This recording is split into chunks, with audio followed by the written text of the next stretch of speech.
you have to have just redistributions. At every new level, there needs to be redistribution. In Titanx, we have these bot protocols that are basically redistributing the tokens and burning them, right? Which is fantastic. Plus, you get adoption on top of that, and whales are going to cause dips. It's part of the game. But the stats look really good. Like under the hood, it looks really, really good. I feel like it wasn't that long ago when everybody was fudding Dragon X, and you're like the market's just irrational. The market's irrational, and like Dragon X was trading below 1-for-1 on Titanx, and everybody's like, failed project, this is trash, and you're like, that was not that long ago, and then it's like people will slowly figure it out. It's just, I don't know. The FUD was legendary, man. I mean. I'm glad that people are getting their 8% without a battle now. My God, that I have to fight for that 8%. And now people are just like, yeah, 8%, 8%, 8% here, 8% there. It's all good though. It needed to be that fight needed to happen because people need to be properly compensated, right? That's why we get awesome builders. So, but yeah, that was a different time, and it wasn't that long ago. You're right. No, 6 months ago, basically. Yeah. Actually, let's check how old is Dragon X. So Dragon X was launched 9 months ago. 9 months. Yeah. Wow. Yeah, so I mean, 6 months. Yeah, I would say about 3 months in is when a lot of the FUD. I don't know. I'd have to look at the chart again. Yeah. Yeah. Oh yeah, and when everybody was FUDing, I was like, oh yeah, I'm buying my damn position because it was so logical. I was like, dude, this is simple math. Like, how are people screwing up this? Yeah, that was crazy. I do feel bad for people that get. Yeah, go ahead, dude. I mean, I was, I do feel bad for those people that make those bad plays, but at the same time, it's kind of a survival of the fittest type of situation. Like in all markets, somebody has to make that buy high, sell low. By them doing that, that's putting more money in all the believers' pockets. Everybody that stays in Dragon X and understands what it's about, it just supports us when people sell at a loss on any of this stuff, and we saw that through Titanx for several months. How many people were selling Titanx at all-time lows for months? All that is just like supporting us down the road, I feel like. So it's just my You thought. can do some bragging. You can do some bragging about Element 280 because the next payout distribution is bigger than the last two combined. Oh yeah. It's it is so amazing to see. Even with like the dip, like the USD value is still higher, but like if you're looking at the actual element tokens, yeah, it's so massive, so massive. How much is it? We're at 228 billion element tokens paying out this, which there's still 45 hours to go. So this is a weekly payout. In USD, it's at 315K in less than 1 week.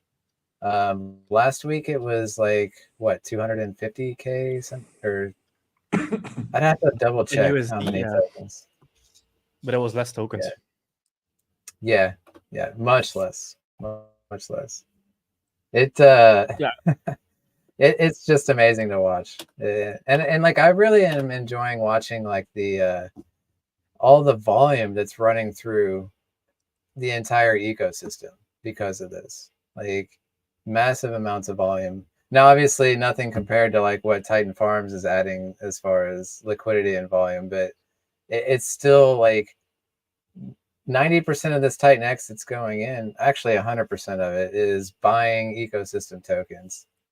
Like that's creating immense amounts of volume in that sense. And then just all the people compounding their positions in Element 280, they're constantly selling E280 for Titanx and then reminting. And that's just creating this circle of volume, insane amounts of volume. And that's where all the rewards are coming from, is exactly like, I have to give you props, Jake, because we weren't initially going to run this where you could claim during the mint phase. We wanted to just run through it and then people claim. And you're like, but what about compounders? And I was like, maybe he's right. Let me think about this, and that the compounders are what's really putting this whole flywheel into overdrive. Like They don't care about a 16% tax because they're still generating volume, and that tax is paying all of these NFT holders, which is incentivizing more NFTs to be minted. It's a beautiful cycle. Yeah, but the craziest thing about Element 280 is these rewards don't come from inflation. It comes from taxes paid on Right. market. So it's on market supply. Almost 30% Yeah. of the Element 280 has been burned. Like, this has been a really interesting use case to watch. This has been very interesting. Because all the builders learn from other builders. Yeah, man. Like, I and think this is some crazy shit. Yeah. Oh yeah. The burning of the tokens themselves actually don't happen but once a week as well. Because like for gas optimization, we didn't want to do burn on every transaction. Since we're already sending tokens to the NFT rewards contract, we're just sending it all there. And then on distribution, that's when we take that cut to burn element 280. So there's the NFT rewards on the pie chart. That's actually including tokens that are going to get burned as well. So like on distribution, we're going to see a massive spike in tokens burned. Yeah, I don't see know. it. Yeah, under NFT rewards is 337 billion element, and on the rewards is 228. That's interesting. I didn't know that. Exactly. Yeah. And it's a pain in the ass to separate those. I'll have to look into doing that. Like right now, that chart is just tracking that smart contract, but that smart contract's holding all the tokens that haven't gotten burned yet. So there's going to be several billion that get burned on distribution. So it's not really all 4 billion going to liquid. Yes. Wow. Yeah. Impressive. This is impressive, man. I need to look deeper into this. I'm sorry, I've been so busy in my own thing. But this is really cool. And that's the whole selling point of E280 is for those people that don't have the time to look into every single project. This project has an LP with every single one of those tokens. So by holding element 280 tokens, you're absorbing the chart on every single ecosystem token. If Dragon X goes up, we have an LP with Dragon X, so we're going to absorb that price appreciation. And obviously it gets arbed down some across all the pairs, but that's only if Dragon X goes up. If Titanx goes up, all the ecosystem projects go up. Element 280 goes up on every single pair. But as individual ecosystems go up and down, E280 is absorbing that price up and down. But yeah, 10% of everything going in is burning ecosystem tokens. Like we really wanted to support the entire ecosystem, and it was easy for us to make that decision because we're paired on top of it. So by burning Dragon X, we're supporting you, but that's supporting us because we're built on top of it. So that's why we were like, you know what, let's burn all these tokens. And I think it's working beautifully. Like I said, like we're seeing massive amounts of increase in volume and buy pressure across the board on every single ecosystem pair, and including Titanx. I've been looking at like mints with ETH, and I'm impressed with the amount of minting with ETH that is happening. And all of that minting with ETH is just buy pressure on Titanx in the background.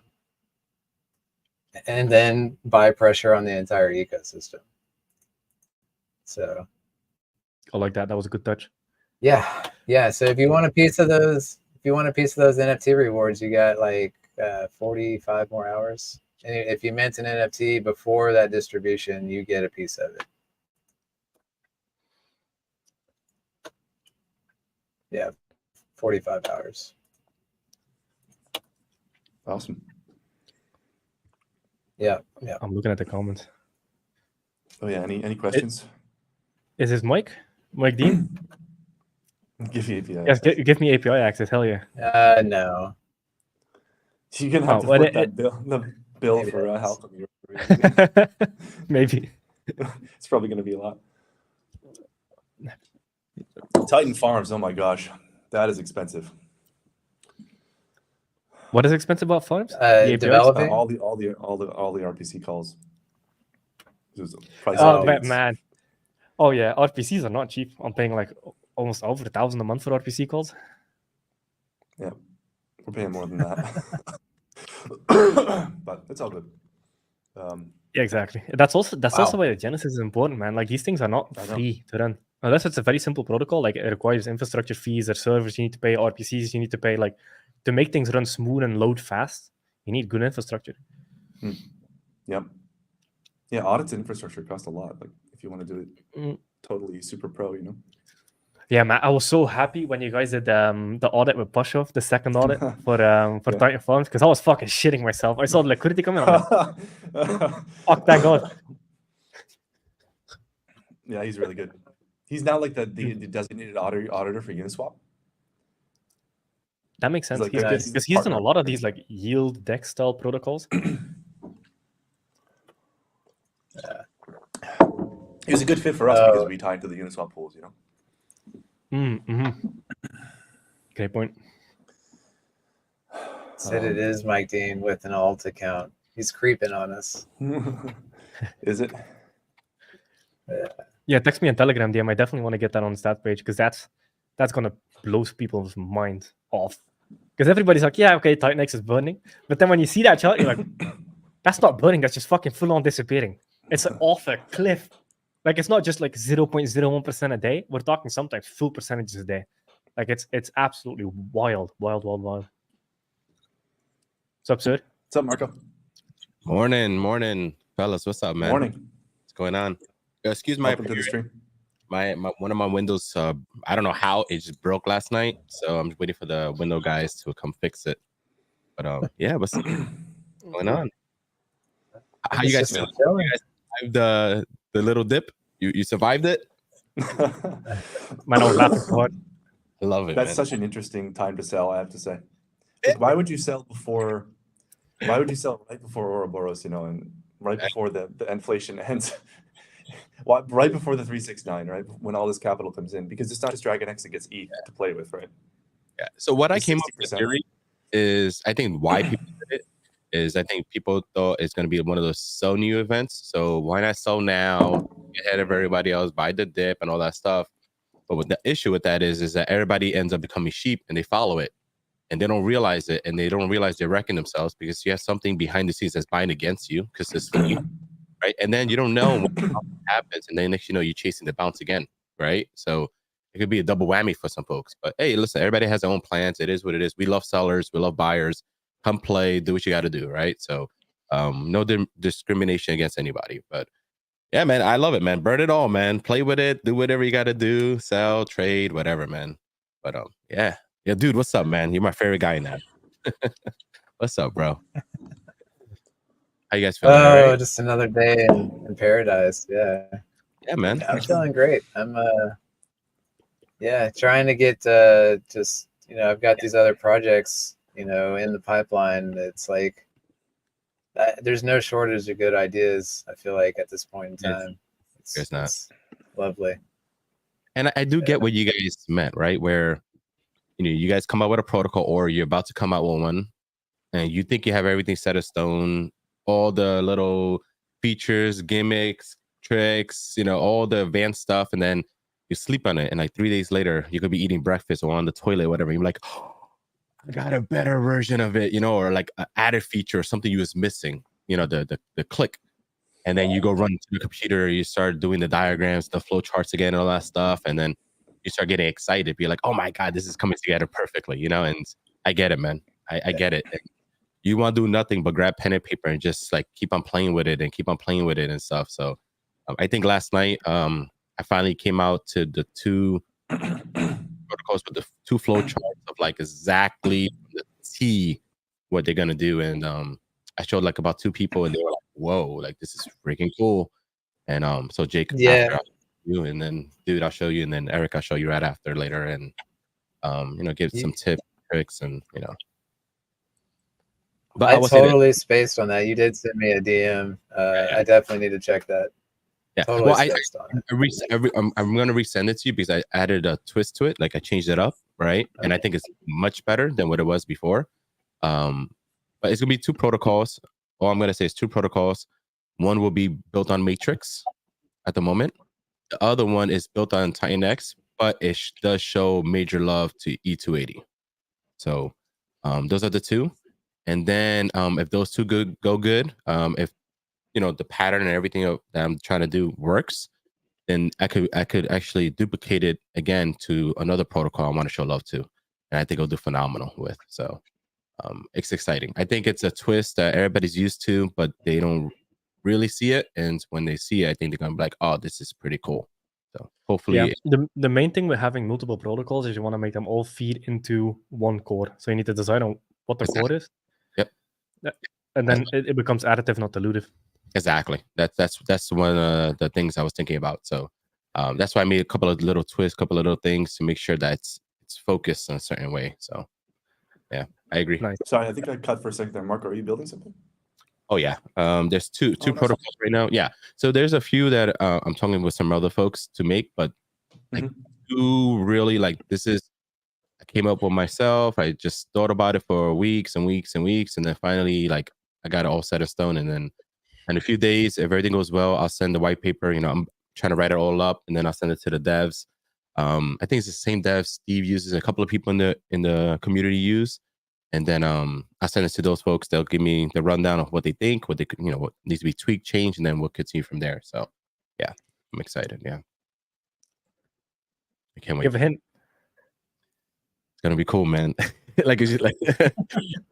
I can say, yeah, one is definitely gonna be built on Matrix, right? I do want to help the hyper section over, right, to help burn and deal with hyper. So Matrix, I know, is going to be doing that. So I just want to be able to help Matrix out and burn out everything else.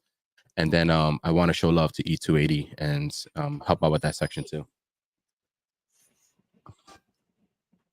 Do you guys think that tradable miners are something that would be interesting for Titan farms? We've considered it. I mean, it's not something that generates a lot of fees necessarily. What was that? Do you guys think? What kind of miners? No, I might be breaking up. Yeah, you broke up there. No, you're a little bit far away from your mic because you're a little bit quiet. Is that better? A little bit. I was saying, yeah. What do you guys think about doing tradable miners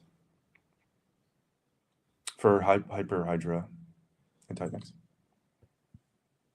Do you think it's not necessary? I mean, I don't think it's necessary. You're saying like have an open market to where you're selling these to other people. Well, yeah, we could build an app, like you could say into Titan Farms that would allow you to create one and then trade it. That will make a lot of sense if older is better than newer. But since Hyper and Hydra are designed to be compounding protocols, you might actually just get the better deals just starting your own miner. On Titanx, it would have made a lot of sense. Because then, like, wait, I can buy a 200-day old miner that gets a way better rate, way better T rank, and I can buy it off for dude that's capitulating. Hell yeah, give me that miner. That would make a lot of sense. The only reason I say that it could be good if you incorporate similar what E280 did, where all right, cool, you want this NFT, you wanna trade it, whatever it is, there's a fee attached to it, right? That fee maybe goes back into the vortex of Hydro, the vortex of Hyper, whatever that particular protocol is. A portion of that goes back into feeding the buyer burn or whatever is powering that particular protocol. I think then that would be cool, right? Because the person gets the deal they want, the person gets to sell it off without hurting the market, and the exchange happens, but you're still feeding the protocol instead of them just going buying the protocol. So it's still a win-win-win in some sense, Maybe that, then that adds a little twist. But if it's just a trade back and forth, and like Jake said, it defeats the purpose of them just doing it themselves, because it's just nothing's really happening to it. It's just moving hand to hand. But if it moves hand to hand with some type of feed that boosts the protocol, then yeah, some people are willing to do that, right? Some people are like, wow, this guy has a phenomenal mint. It's a great number. I cannot get them myself. If they do the calculations, they're like, well, if I pay a 3% fee or 2 or 4%, whatever it is, it's still in my best interest to do it, and they do it, and the protocol gets fed. So yeah, that's the way I could think about it. My concern would just be the gas. What would the gas cost be on trading these? And then also, if you're doing that, why not do liquid stakes as well, like tradable miners and stakes? Might as well do it all. Yeah. By the way, Marco, Say connect your Twitter and YouTube to StreamYard. You're a builder now. You need to get the word out. I'll start doing that. Yeah. I gotta get ready. Yep. I'm pretty excited. This is so sick, man. Because we have 8 live streams. We have 4 YouTube live streams going and 4 Twitter live streams. This is beautiful for marketing. I love it, man. But actually, yeah, just like you were saying, you go into Twitter and you just see like the same stream like 4 times. It's like it really throws it in your face. Like, hey, maybe I should check this out. Oh, yep. I'm gonna connect it to my Twitter. Let's do that. Hell yeah. Yeah, at least do that. Yeah. All right. This stream has reached the max. Man, so you excited about 369? Erik? Yeah, for sure. Yeah, I mean, it's very interesting. Like I was saying, it's not just DragonX getting ETH either. There's going to be a bunch of people who really like Titanx and Titanx ecosystem projects who are going to get ETH. So it will be really interesting to see what happens when that capital gets injected. Sorry, I cut you off. So I can't. It says that I think there's a 3 limit. But you guys streaming, right? Because it says I reached the max limit. I gotta wait. So, but not a big deal. At least I know I could do this. Awesome. Okay, cool. Okay, chill. Yeah, it's not a big deal. Actually, maybe I can. Oh yeah, wait. So you just want to do your Twitter? Yeah, I just was gonna post it to my Twitter just to pass on the feed for you guys and everyone. Okay, you should be able to now. Okay, thank you. That was one double one. Awesome, thank you. Hold on, wait. Yeah, the interesting thing about day 369, it's the opposite of day 280. It's not an inflation bump coming out; it's a capital injection coming in. And people are selling. So it's like what the hell are people thinking about? So funny, man. It's probably going to be a big deflationary event for a lot of bot protocols, right? That are feeding buy and burns. Like for DragonX, obviously, it's a big deflationary event. It's like our halving. But for other protocols that are getting that ETH that are going to be putting it to buy and burn, it's going to deflate a lot of stuff. It's cool. Like Helios.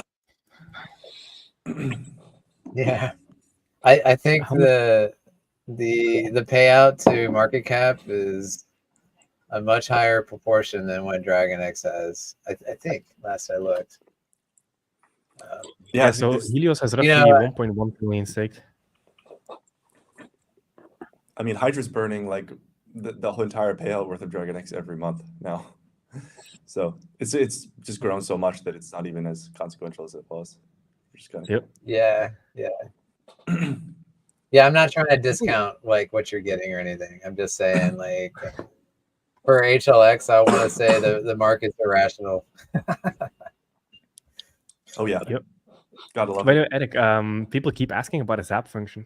So essentially what a zap function is on farms is you would come in with, for example, Titanx, and it would automatically get 50% of the other side and do it in the farm. There's something small. It's like is it just like market buying it on the back end, or like where does the other side come? Yeah, that would be pretty easy to implement. In the back. Yeah, I mean, we tried to simplify it. I mean, as it is, you don't actually need to create an LP, which is really good for user experience. But that sounds like a good addition. We should probably get that going. Yeah, I would say so. We've been really busy, but yeah, we'll probably get to that. Nice. Sweet. Yeah, because I've seen it in every one of my comments, like at least 30 times. Zap. Come in with like ETH, right? New people can come in with ETH and just buy whatever pair they wanted, right there. Yeah, that's pretty powerful. Yeah, exactly. So then you would just have one token and it would take care of everything. I probably wouldn't do it on everything, but you could definitely do it on ETH Titanx because those routes are relatively simple. But if you need to like sell down one, etc., then that's when it gets complicated. But like the zap in, I think that would be a pretty nice addition. I agree totally. Did I mention it seems to be popular? We're going to be building a referral system on Hydra. Did I mention that publicly yet? Not publicly, I think. System? Oh, okay. Nah, you want to make it? By the way. That's awesome. One more thing. Yeah, no, we're going to be launching a decentralized referral system on top of Hydra. Cool. So people like KOLs and stuff can basically promote Hydra and get a piece of the miner. Okay. Now, would you do where the referral system, the only referral systems I hate, I'm not sure if you could do it any other way, is where it links your wallet to the referral address, you know? So if you push out the referral link everywhere, you know, people know your particular wallet, you know, that's like, I'm not a big fan of Yeah, that, you you just create a fresh wallet though. Yeah. Well, yeah. But let's say if you didn't want it, right? You just want to keep certain things with certain protocols, certain wallets, then it's annoying. But I get it. Yeah. No, I'm not sure. Yeah, It's it's definitely- relatively hard. It's hard to do it without linking the wallet because Yeah. even transactions you'll be able to see it. Yeah. So like, Yeah, like so this- people just use Fresh Wallets. Fresh Wallet, use that to create the referral link and then go from there. yeah, it makes sense. Yeah, and then if you want to keep it anonymous, you basically, or at least semi-anonymous, is you would just go directly to an exchange and then into your other wallet. Yeah, there's also like Railgun, which is a decentralized privacy tool. Yeah. How long does that last before it turns into Tornado Cash? You just know how it lasts. Hasn't Yeah, been sanctioned. Yeah. Yeah, I'd probably have 3 levels this referral system. Awesome. And yeah, it's just another way to feed DragonX and Titanx burning. And it's just like a wrapper. Like you're gonna, through another smart contract, you're gonna create a miner, and part of that miner gets cut off to the KOL or the referral, I guess. Yeah, exactly. And I mean, for other protocols, I don't know why we couldn't help people implement this themselves as well. Like if they think it would actually drive adoption to their protocol, then we're going to have these contracts for referring people that are pretty generalized. It's pretty cool. Or a builder that would want a referral system, like reach out to me. Might be a guinea pig. That's pretty cool. Awesome. Excuse me.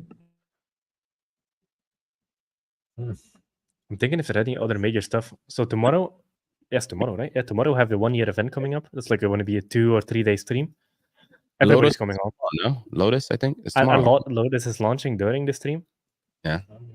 And then next month, like November is basically just the month for Steve. We'll just give November to Steve. Steve Callum. Yeah. Pretty cool, man. Yeah, that's going to be a long stream. The thing that I want to see with the stream is I want to see people clip it up and post it all over Twitter, because there's going to be a lot of alpha drops during that stream. Yeah. So if you can have like 50 to 100 clips that we can just share out on Twitter, that would really improve the impact by almost a factor of 1,000, like 100 to 1,000x, because it will reach out to new pockets. A nice minute. It's nice, simple clips. TikTok, Instagram, YouTube, X. You know, it's a minute, so it works on all these platforms. You know, and it'd be cool. And we got a lot of talented people that does nice little videos. You know, so James, what's somebody else here? What's going on, buddy? Hey, what's up, man? Yeah. I just happened to see the link in the founders chat and wanted to join. So thanks for having me in, Marco. I don't think I've ever actually spoken with you like this. So great to meet you over here. Yes, man. What's up, buddy? I think we spoke maybe once, but yes, correct. Did we?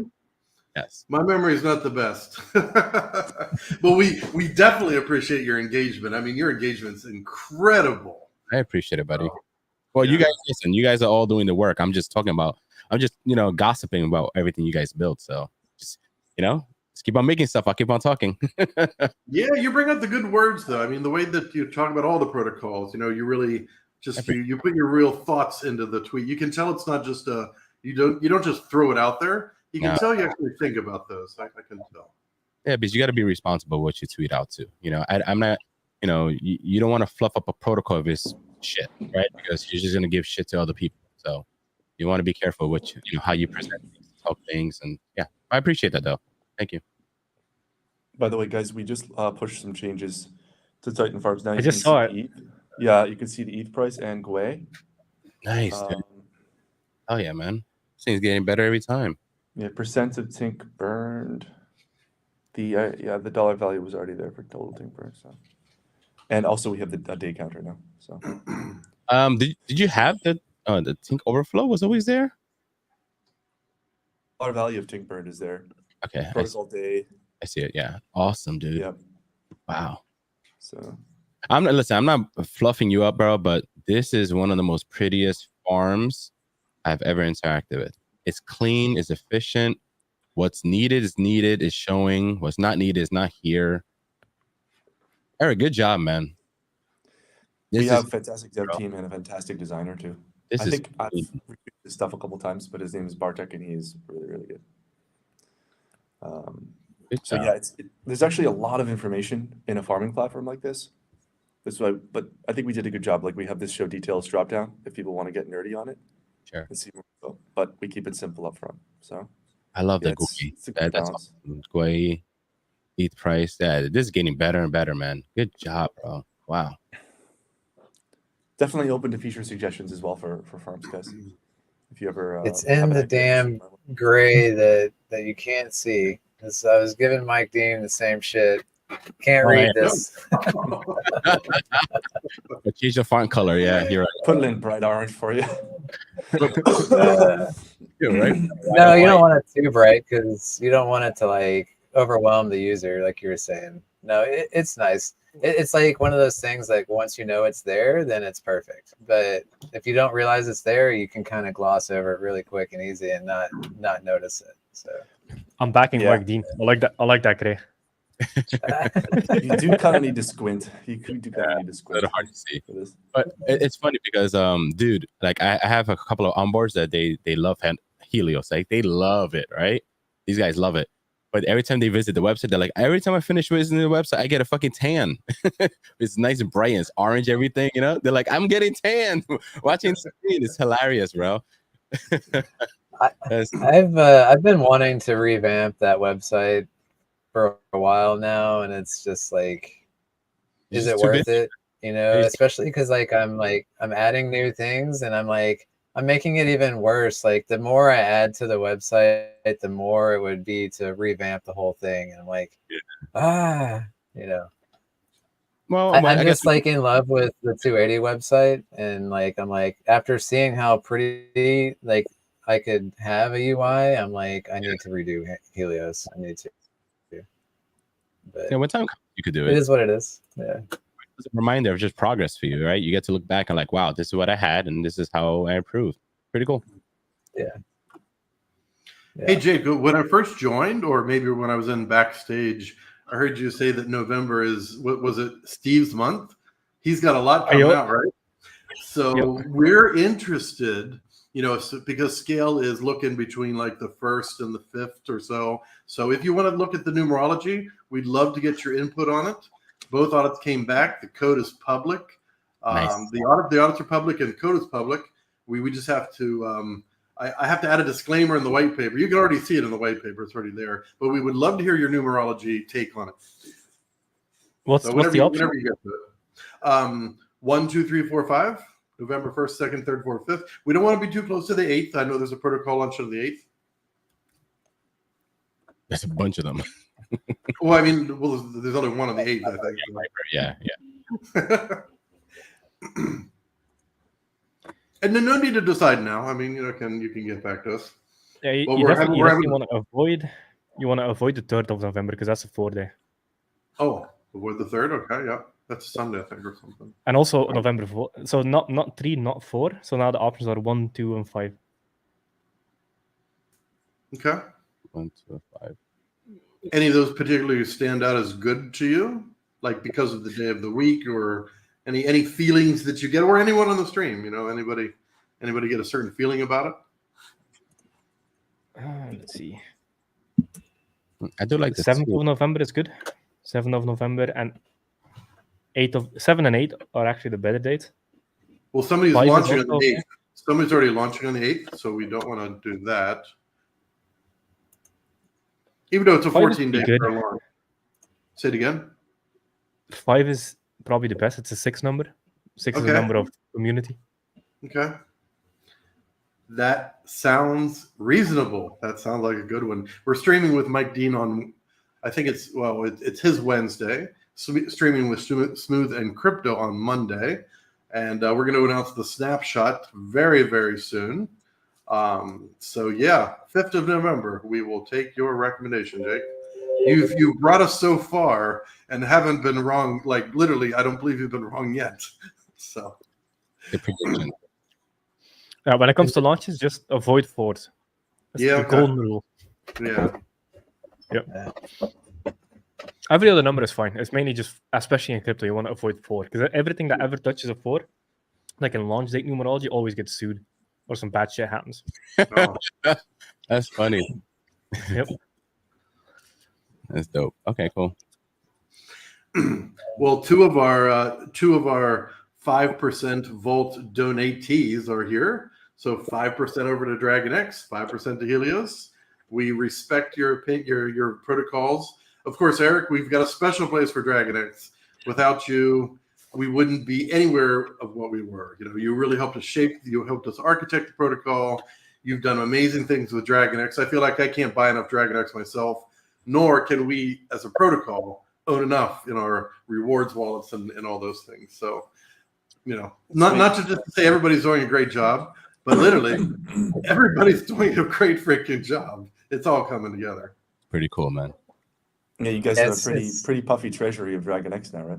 Well, yeah, it's getting up there now. Well, now that we've got 280, there's a constant revenue stream, so we are not afraid to pay for, you know, skillful audits and actually pay our moderators, you know, the full-time people, putting people to work. You know, it's more than just a protocol to me. This is not just a side. It started out as a side project, as a let's see how it goes. It's turned into much more than that, though, at this point. That's dope.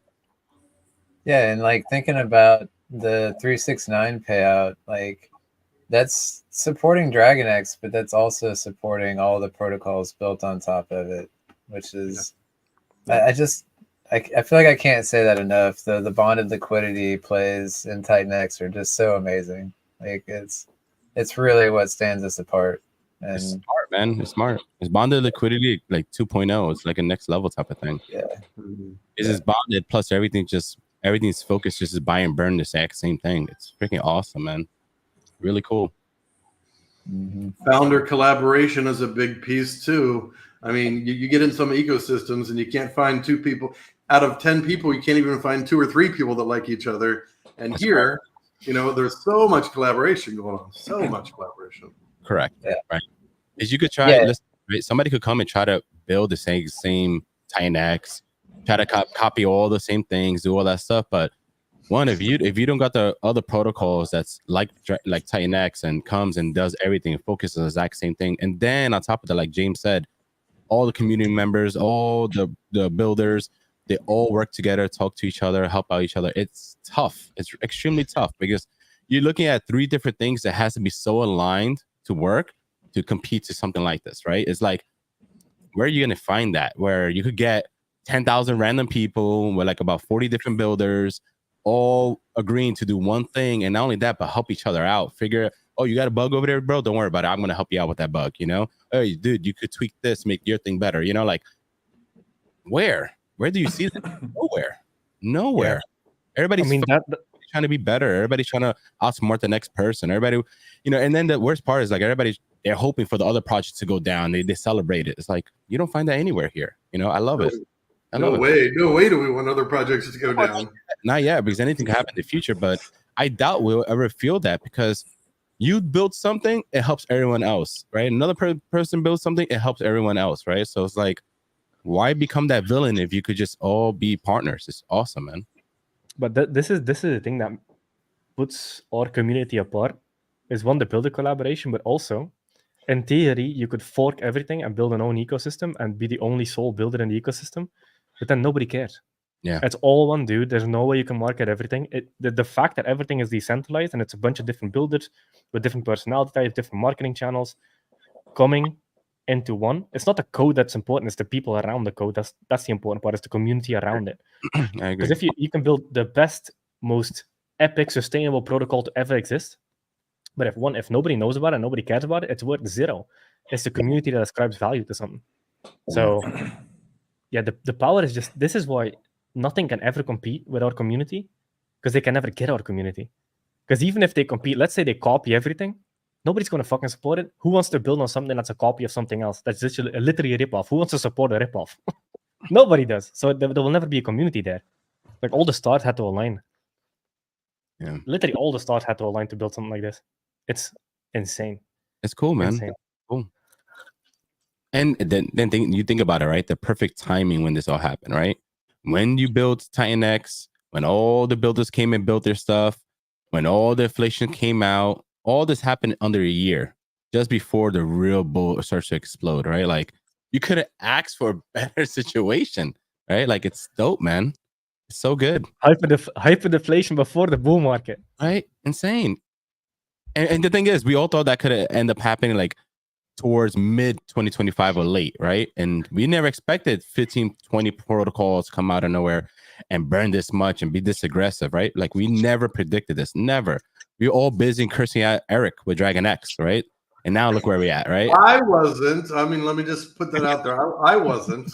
Number one, I didn't have a lot of stakes, but number two, when he says someone would have built this, I mean, it's obvious somebody would have built it. So yeah.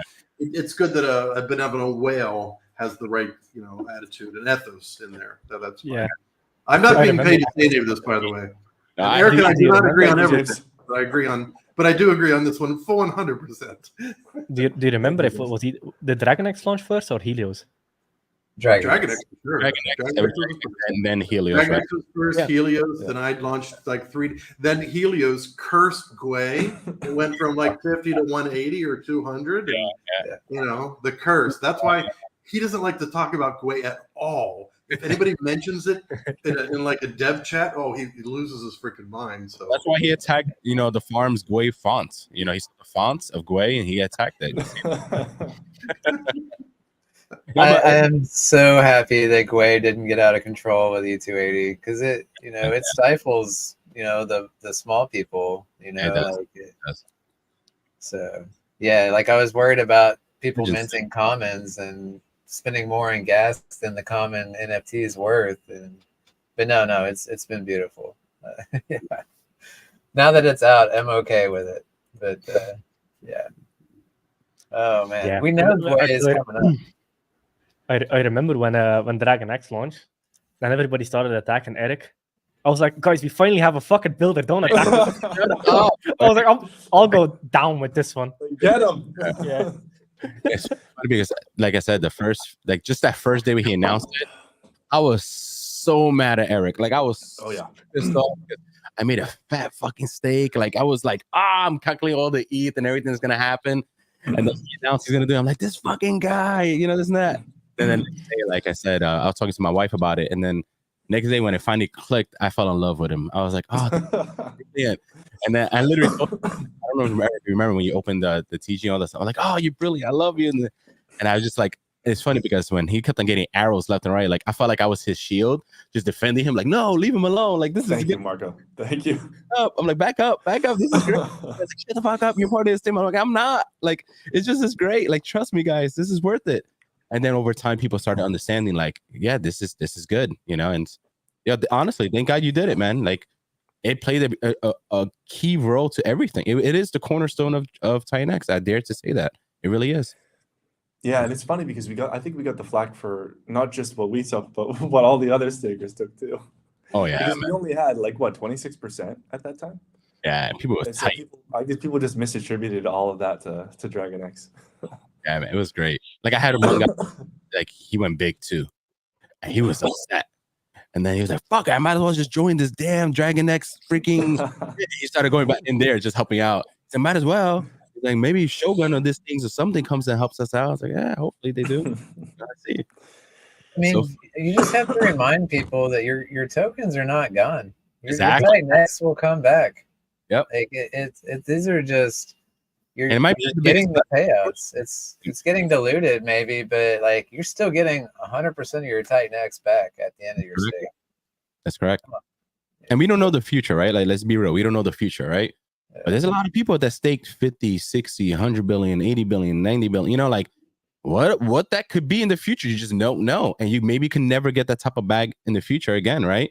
And surprise, 5 years, 3 years, 10 years, whatever you decided to do, it comes out, you're like, holy shit, right? Like now you're like one of the top players because nobody else has anything left, right? You just don't know. So me personally, I'm leaving it there. I'm not touching it. That to me, that's just like the dream account, piggy bank type of thing. Just leave it there, let it do its thing. So cool. This is the beautiful thing about hyperdeflation because we talk a lot about hyperdeflation, but I don't think the average user really understands what hyperdeflation means. So in essence, hyperdeflation is the supply that existed yesterday is more than what existed today.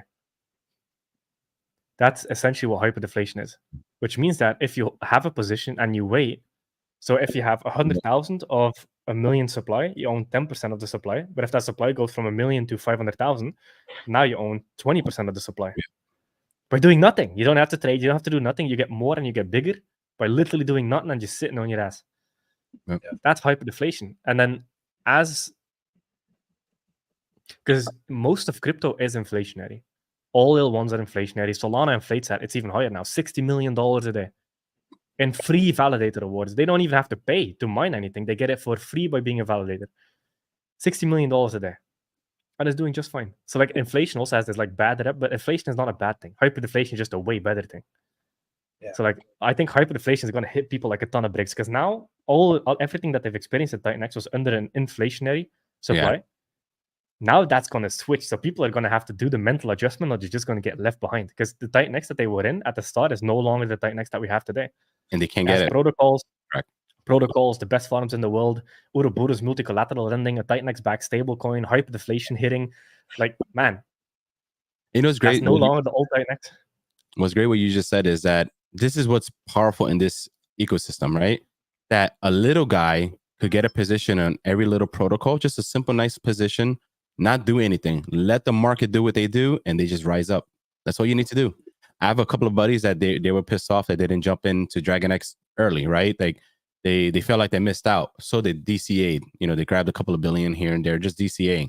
And they realized in the past 3 weeks alone, like they moved up, in positions, and they're like, this shit's cool. I'm like, yeah. I'm like, dude, guys, you don't have to, like me, I love doing the ratio trading, all that stuff, right?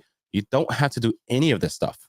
You could just purchase your bags, leave it alone, walk away, let the market do what it does. A month, 2 months later, you moved up another position. Just let it do its thing.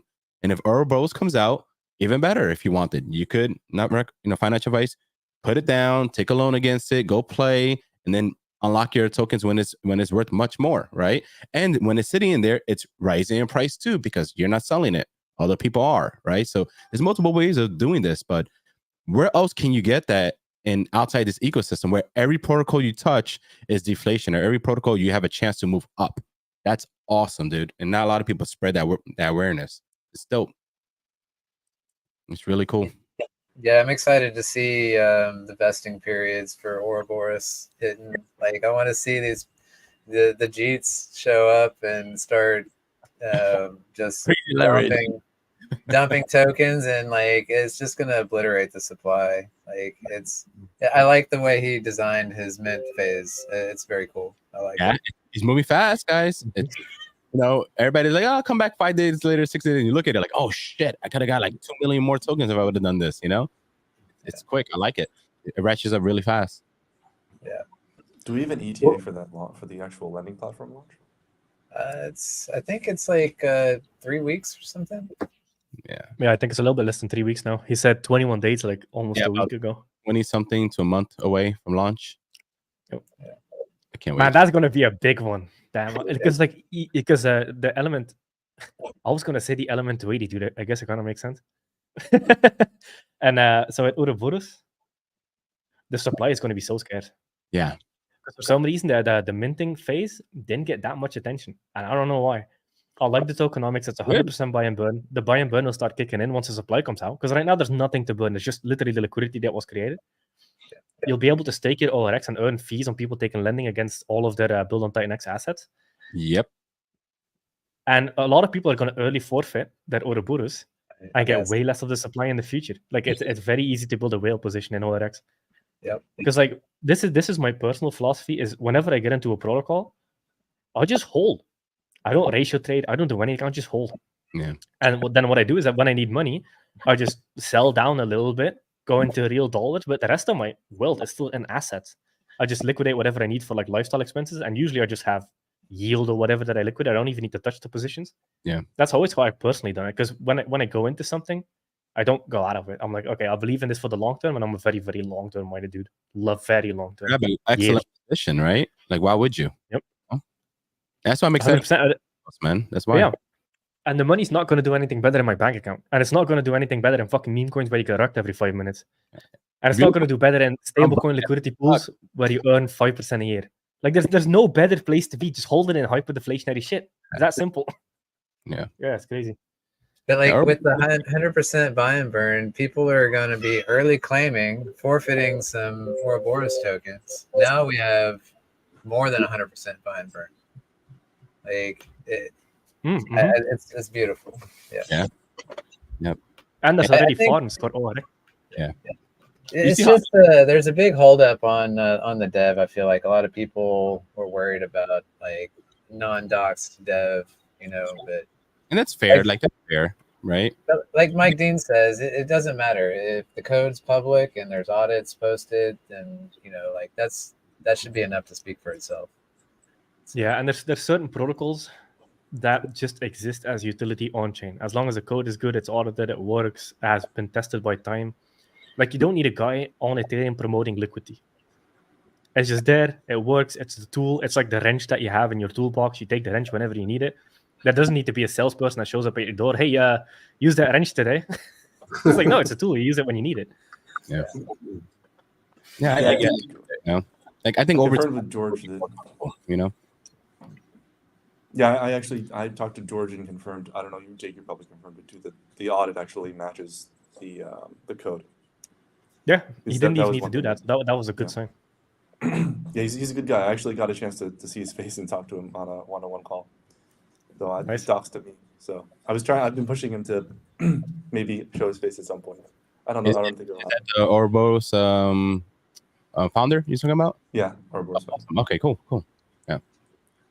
Like I think his philosophy is exactly what Jake just said about liquidity, which is it's better to just be a utility and potentially even reach other communities if there's no like single founder there. Yeah, that might be smart, right? Sometimes don't put a if you put that image on that protocol on that particular community, it kind of gets stuck there, right? There's a certain aura, a certain I don't know the word. It sticks. Like people are like, oh, he's from this community. Rest is it's just a protocol itself. It gets to go around if it has to, without that stigma of that particular person. So I get it. I get the both sides. But I think over time people would just get more comfortable, and they do see once everything for Ouroboros is out, and all the audits, everybody gets to feel comfortable reading it, and all the the protocol's fully out, and they get to play with it. And a month or two passes, I think more people will be enticed to actually play with it more and open up more and stuff like that. So, but they're gonna have to pay more to mint. Hey, that's not our issue, man. That's the name of the game, right? You want to be, you want to take extra precaution. That's cool. It's just you're missing out the action, and that's fine, right? But yeah, another big thing is like you don't need to have the ORX token to use the platform. So like it's not like you need to mint or whatever. You can just use it. Yeah. Yeah, that's a good point.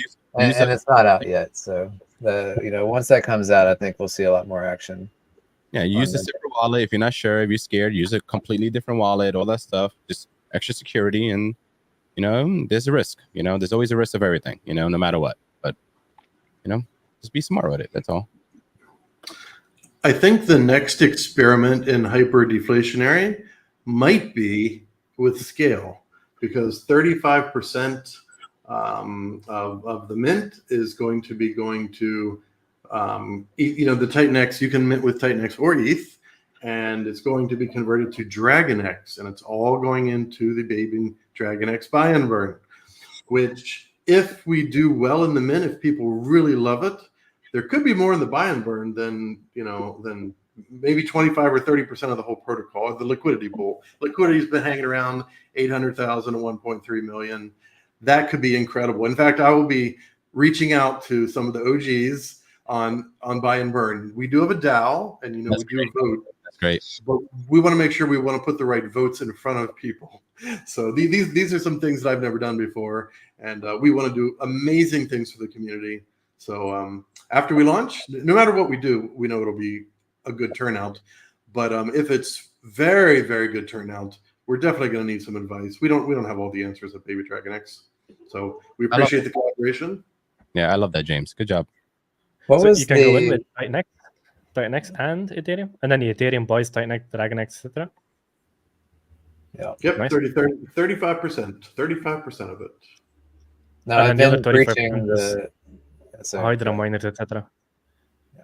Well, the Hydra miners are 11%. So 11% of the initial allocation will start Hydra miners, of which we did really well on Hydra miners. We started $10,000 worth a few weeks ago, and we pulled out 18,000 already, and we still got 2 long-term ones. So we love Hydra. Like that's one reason we wanted to build on Hydra. So we will continue building, creating new Hydra miners, which will also be done through DAO voting.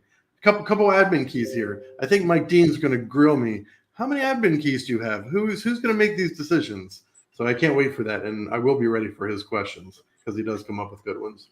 But yeah, this protocol, smart contracts, start Hydra miners. We think that's going to be, I don't know, game changer. It's going to be. I think it'll make other people think we can actually do things with these other protocols, not just do LPs with them, not just buy and burn. Maybe we can do something else with them, input tokens, et cetera, et cetera. Yeah. What was the liquidity on Baby Dragon X like a month after launch? Like in the early days, how much was it? Well, it's less than is in less than in my bank account. So it the number I do remember. So I don't remember right after launch. The number I remember was $47,000 market cap because it stayed there for like 3 months. So the liquidity was probably 14,000, 15,000. Yeah, about half. Marco, you probably over $1 million. Now you have over $1 million in liquidity. Well, yeah. Yes, we do. We have 1.1 million. We've been knocking on the door of 3 million market cap for a while now, and we're anywhere between 800,000 liquidity up to like 1.4. 1.4 million liquidity puts us right at 2 million, 2.95 million. We didn't quite break 3 million again. In fact, another story. I think the dude knows this one.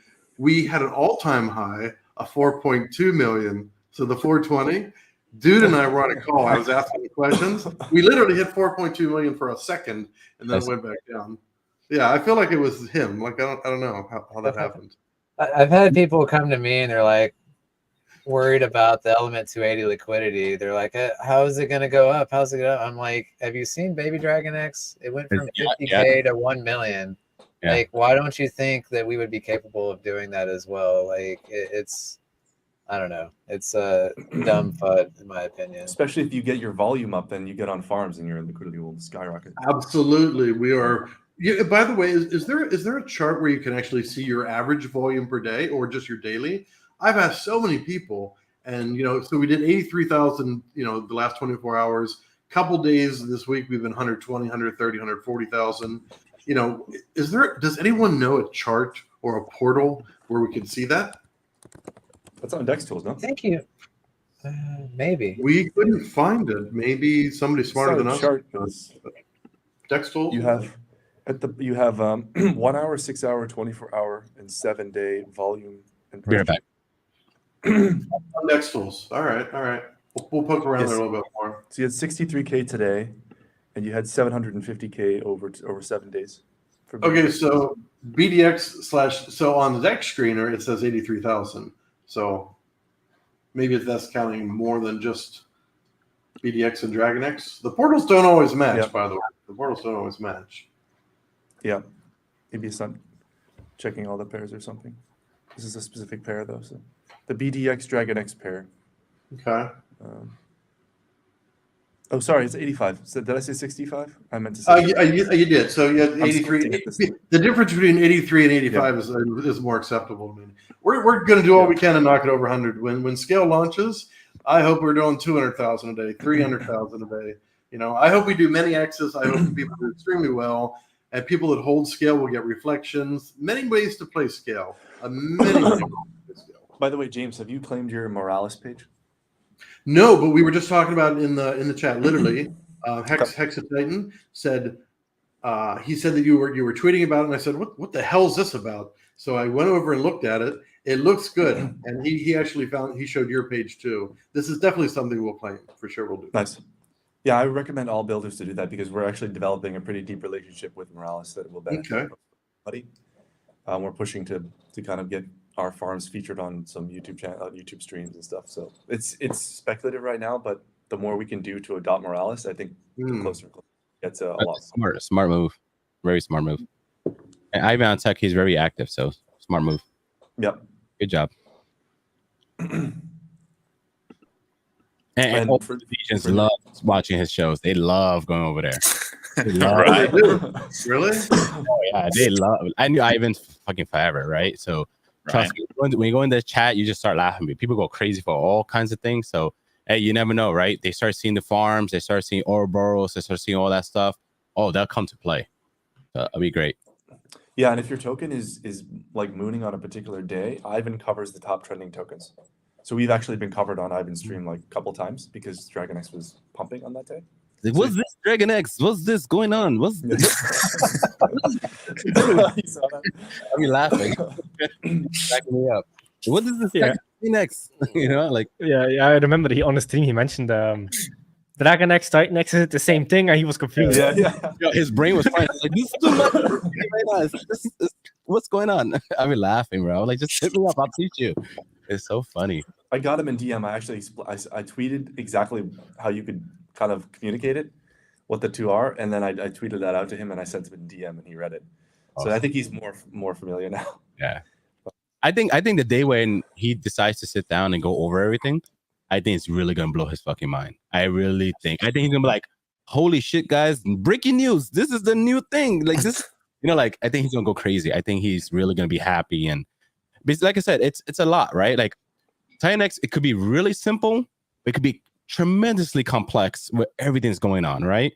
And just you need a flow of understanding, okay, this is the main thing, this is what to do. And then when people realize like Titanx is just one big ass mall where you could go shopping and play with everything, and everything that happens funnels and feeds the mall. That's it. It's very simple, right? It's so dope, man. It's so dope. And over time, people will get it. Yeah. Shout out to the community, by the way, because the amount of effort the whole community put in to get on the Morales thing, and especially the content that the community is creating. I mean, these graphics, these scenes, it just jumps out there. And then when you go on the Morales post, the only thing you see is dragons. I mean, dragons, greens. Dude, it's freaking epic. Those green circles are so good. They really stand out. Mark is the best marketing. Out. It doesn't matter if you're doing like the light, daytime screen, or especially with people like dark mode. Oh, it pops. They're like, what the hell is X? It's just, everything's green, It's so good. It's so good. Morpheus, when launch? Soon. #soon. No, we're talking it's within a week, but it's probably days away. So just be ready, and yeah, it's gonna be very launch. Be very loud on the launch date. Oh, trust me. We can do a stream, man, if you want. You're building on Dragon X. You should come on my channel. Yes, I will. Yeah.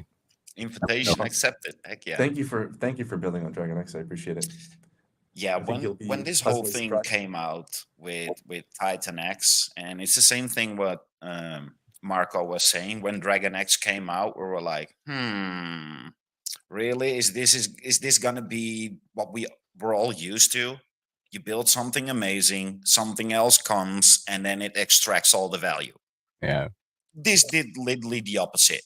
Yeah. It just accelerated everything. And I think it's a really good fundamental baseline that everybody can get on top of, because they saw what happened previously. So it gives a lot of confidence to new builders, to new developers to come in and, like Marco was saying, play in the mall. I like to make more the reference of a theme park. We all go to the same theme park, but nobody goes to the same attractions. And within Titanx, it's the same thing. There's so many things built on top of it. Not everybody's going to love all of them, but you're going to love some of them, and that's all you need. So as long as we keep this all vibrant, where everybody's having a party, then as soon when the money is flowing in, which equals a lot of people, where do you want to go? So if you go to a festival and you see 20 tents having a party, you're going to go to the loudest. you're gonna go to the loudest party, the one that having dancing outside with rows until you can't see anymore. That's where the people are gonna go. So the way the Titanx community is right now, where everybody is just having a blast, everybody helping one another to achieve higher goals, it's so refreshing to be a part of. It's yeah, we needed this, especially some people from other communities that were ostracized and just literally almost chopped off from the from the neck up. It's refreshing. I'm glad to be here for sure. Well, we're glad to have you, buddy. Thanks, man. Yeah, we all go way back. We all seen so many things happen in crypto. And yeah, shout out to you, Jake, for creating an ethos that actually everybody wants to uphold to. That's not easy. It sounds straightforward. It sounds amazing on paper, but Sounds simple, actually but achieving it in real life, it's one in a lifetime. yeah, that's why when my haters and footers attack him, I'm like, okay, go make your own protocol, right? Get like 10,000 users and get every single builder to work together without any hiccup to follow, your guidance and show me under a year you could do this. Okay, I'll see you later. Yeah. Right? Yeah, right. Give me under a year. I mean, yeah, the cool thing about it is I think the ethos worked because I posted something in the founder chat where if one guy talks about it, some people care. If everybody talks about it, everyone cares. Yeah. So it's the fact that everybody took the ethos and started essentially talking about it constantly and upholding it. If you see one person doing it, see two people doing it, okay, three people, and then you see like 20 builders do it, you're like, oh shit, okay, now it's the code of law basically because everybody's doing it. Yeah, 100%. Yep. Yeah, I mean that's the cool thing, man. This is why it's so hard. Yes, I'm great at marketing. That's always been my biggest strength. Great at marketing and communication and getting people together. But then actually getting people to also be great at marketing and communicating, that's the key. Because then at that point it becomes, like you said, a movement. Not easy. Because look at how many people came out of their shell, right? How many people jumped on streams? How many people made a lot of people on the Titan community, they didn't have X accounts. A lot of people on Telegram was like, I don't have this. Well, a lot of people, they're using it and they're loving it. They can't get off of it, right? And that's all they want to talk about. And it's dope, man. It's pretty cool. It's a good idea for a giveaway. Someone do a giveaway for new Titanx accounts. Yeah, that'd be cool, man. You could have them sign up and then reply on the giveaway tweet. I think I'm going to do that. We're actually going to have to. We're actually going to do that. Our X account, first of all, the first one we lost access to because of something. The second one we just got shut down. We were suspended. I mean, we were following your lead, Erik. Not to say that you caused it, but we were going into the threads and the replies and hitting likes and doing 10, 15 tweets a day. So I think the challenge was we have a person in USA, 2 people in Africa, 1 person and 1 person in Southeast Asia, other than me. I think we just did a little too much, probably in too many different places. So we just created a brand new X, and we only have like 50 or 100 followers. So we're doing that. We're actually going to run a promotion. Yeah, this is an important point. This for in general, when you get your account suspended, it's usually because too many people are on the account. So I like being the only person on an account, because if you go in multiple time zone, it looks like a fake account. Like I remember in the Facebook ads days, you would get your Facebook ad days, you would get your account shut off. Yeah. For example, you could be running massive ad campaigns, spending 20 grand a day, sometimes even more for clients. But then if you could take your laptop, you travel to another country, you log into your ad account, and your ad account could be suspended because you log in from a different time zone. So you always had to have a VPN on the country you were from when you created the ad account. Like, it was a lot of management there. So multiple time zones is a headache. You always get your account suspended.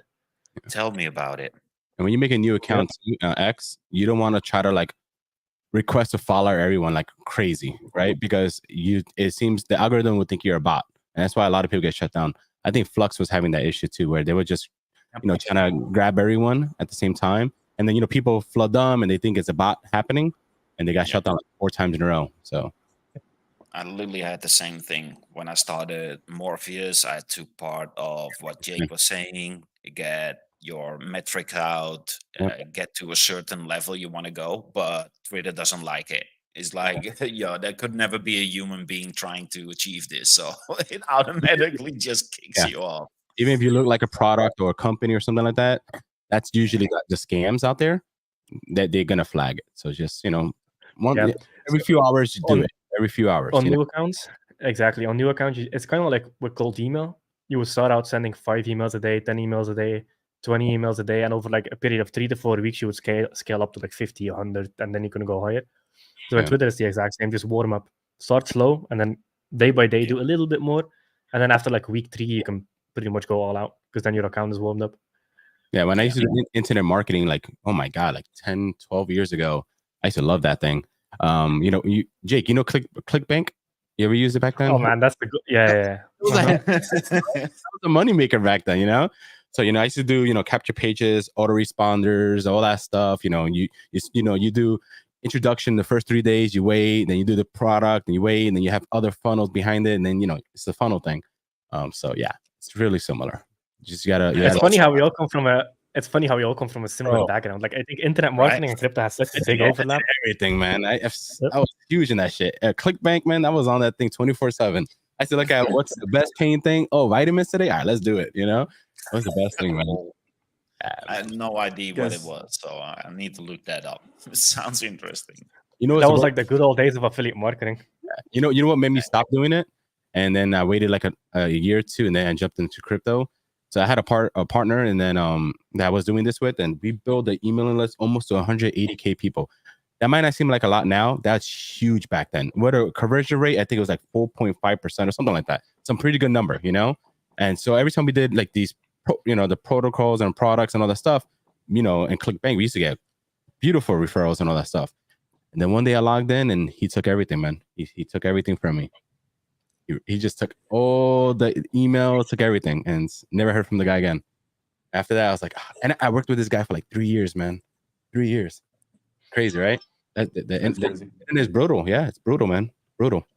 No, don't get me wrong. I made beautiful money, had a good time, but yeah, man, it was hard to trust others for a while after that. I was like, why? We had something good going, but right. But it's hard. This is like big for partnerships. Yeah. It takes a long time to trust people, man. People are way too quick to jump into partnerships. Like I work with nobody. Yeah, except for the developer. And then the people that have shown their face for a long time, I trust them. Yeah. But like way too many people are like, oh wait, you have the same interest as me. Let's do something together. Yeah. Fuck no. I learned that. No, like yeah, that's a recipe for disaster. Yeah, we have a 6-month rule within our closed group. And it's literally if somebody can uphold the same personality, the same traits, everything for 6 months, it's highly likely that you're talking to a true person. If they are putting up a facade or lying, it's hard to keep that facade or lie on for more than 6 months. Yeah, true. So yeah, when I started in crypto, 2016, 17, you start building people around you, and it's getting bigger and bigger and bigger. And now we're now 7 years in, and we're a group of 7. Yeah, that's how it goes from really big to really small. Yeah. Let me bring him up. Yeah, he's back. I'm also gonna drop. I'm gonna drop as well, guys. Erik, thank you very much. How are you feeling? Yeah, good to see you back. Thanks, man. Back, baby. Good to see you back on your feet. Good. Yeah, it was really bad, man, but it's definitely getting better now. So I'll be streaming a lot more. Well, good. Now get to work, bro. No, I'll be on soon. I'm more interested about the stuff that's coming next for Titanx and all the other stuff we're going to be building. So, okay, see you guys, buddy. Hey, Erik. Let me say one thing before I also go, because it looks like Utah stopped in, so I'm going to let him have plenty of airtime. So Morpheus, I foresee Morpheus joining the Dragon Horde. So that's our treasure chest, right? That's our like Smog had, sitting on the treasure everywhere. So our Dragon Horde page is actually increasing. There's Ouroboros on there. We've got the new Hydra miners will be on there. Of course, Element 280's on there. We've taken a look at Morpheus, and it looks extremely interesting. So expect to see you on the Dragon Horde page. Looks good, Morpheus. Yes, thank you. Yeah, we really wanted to support the thing that supported Titanx. So the moment we we thought about building on Titanx, we were pretty adamant that we needed to attach it to DragonX, since that was the supporting pillar of Titanx. So if you want to have support on the support, then yeah, that was our natural route to go. And then when we set everything up, we got contacted by now I'll his name. He just left. Erik. And he said, yeah, maybe change a little bit of the metrics. You don't need to do as much as you're actually doing. It's a bit excessive.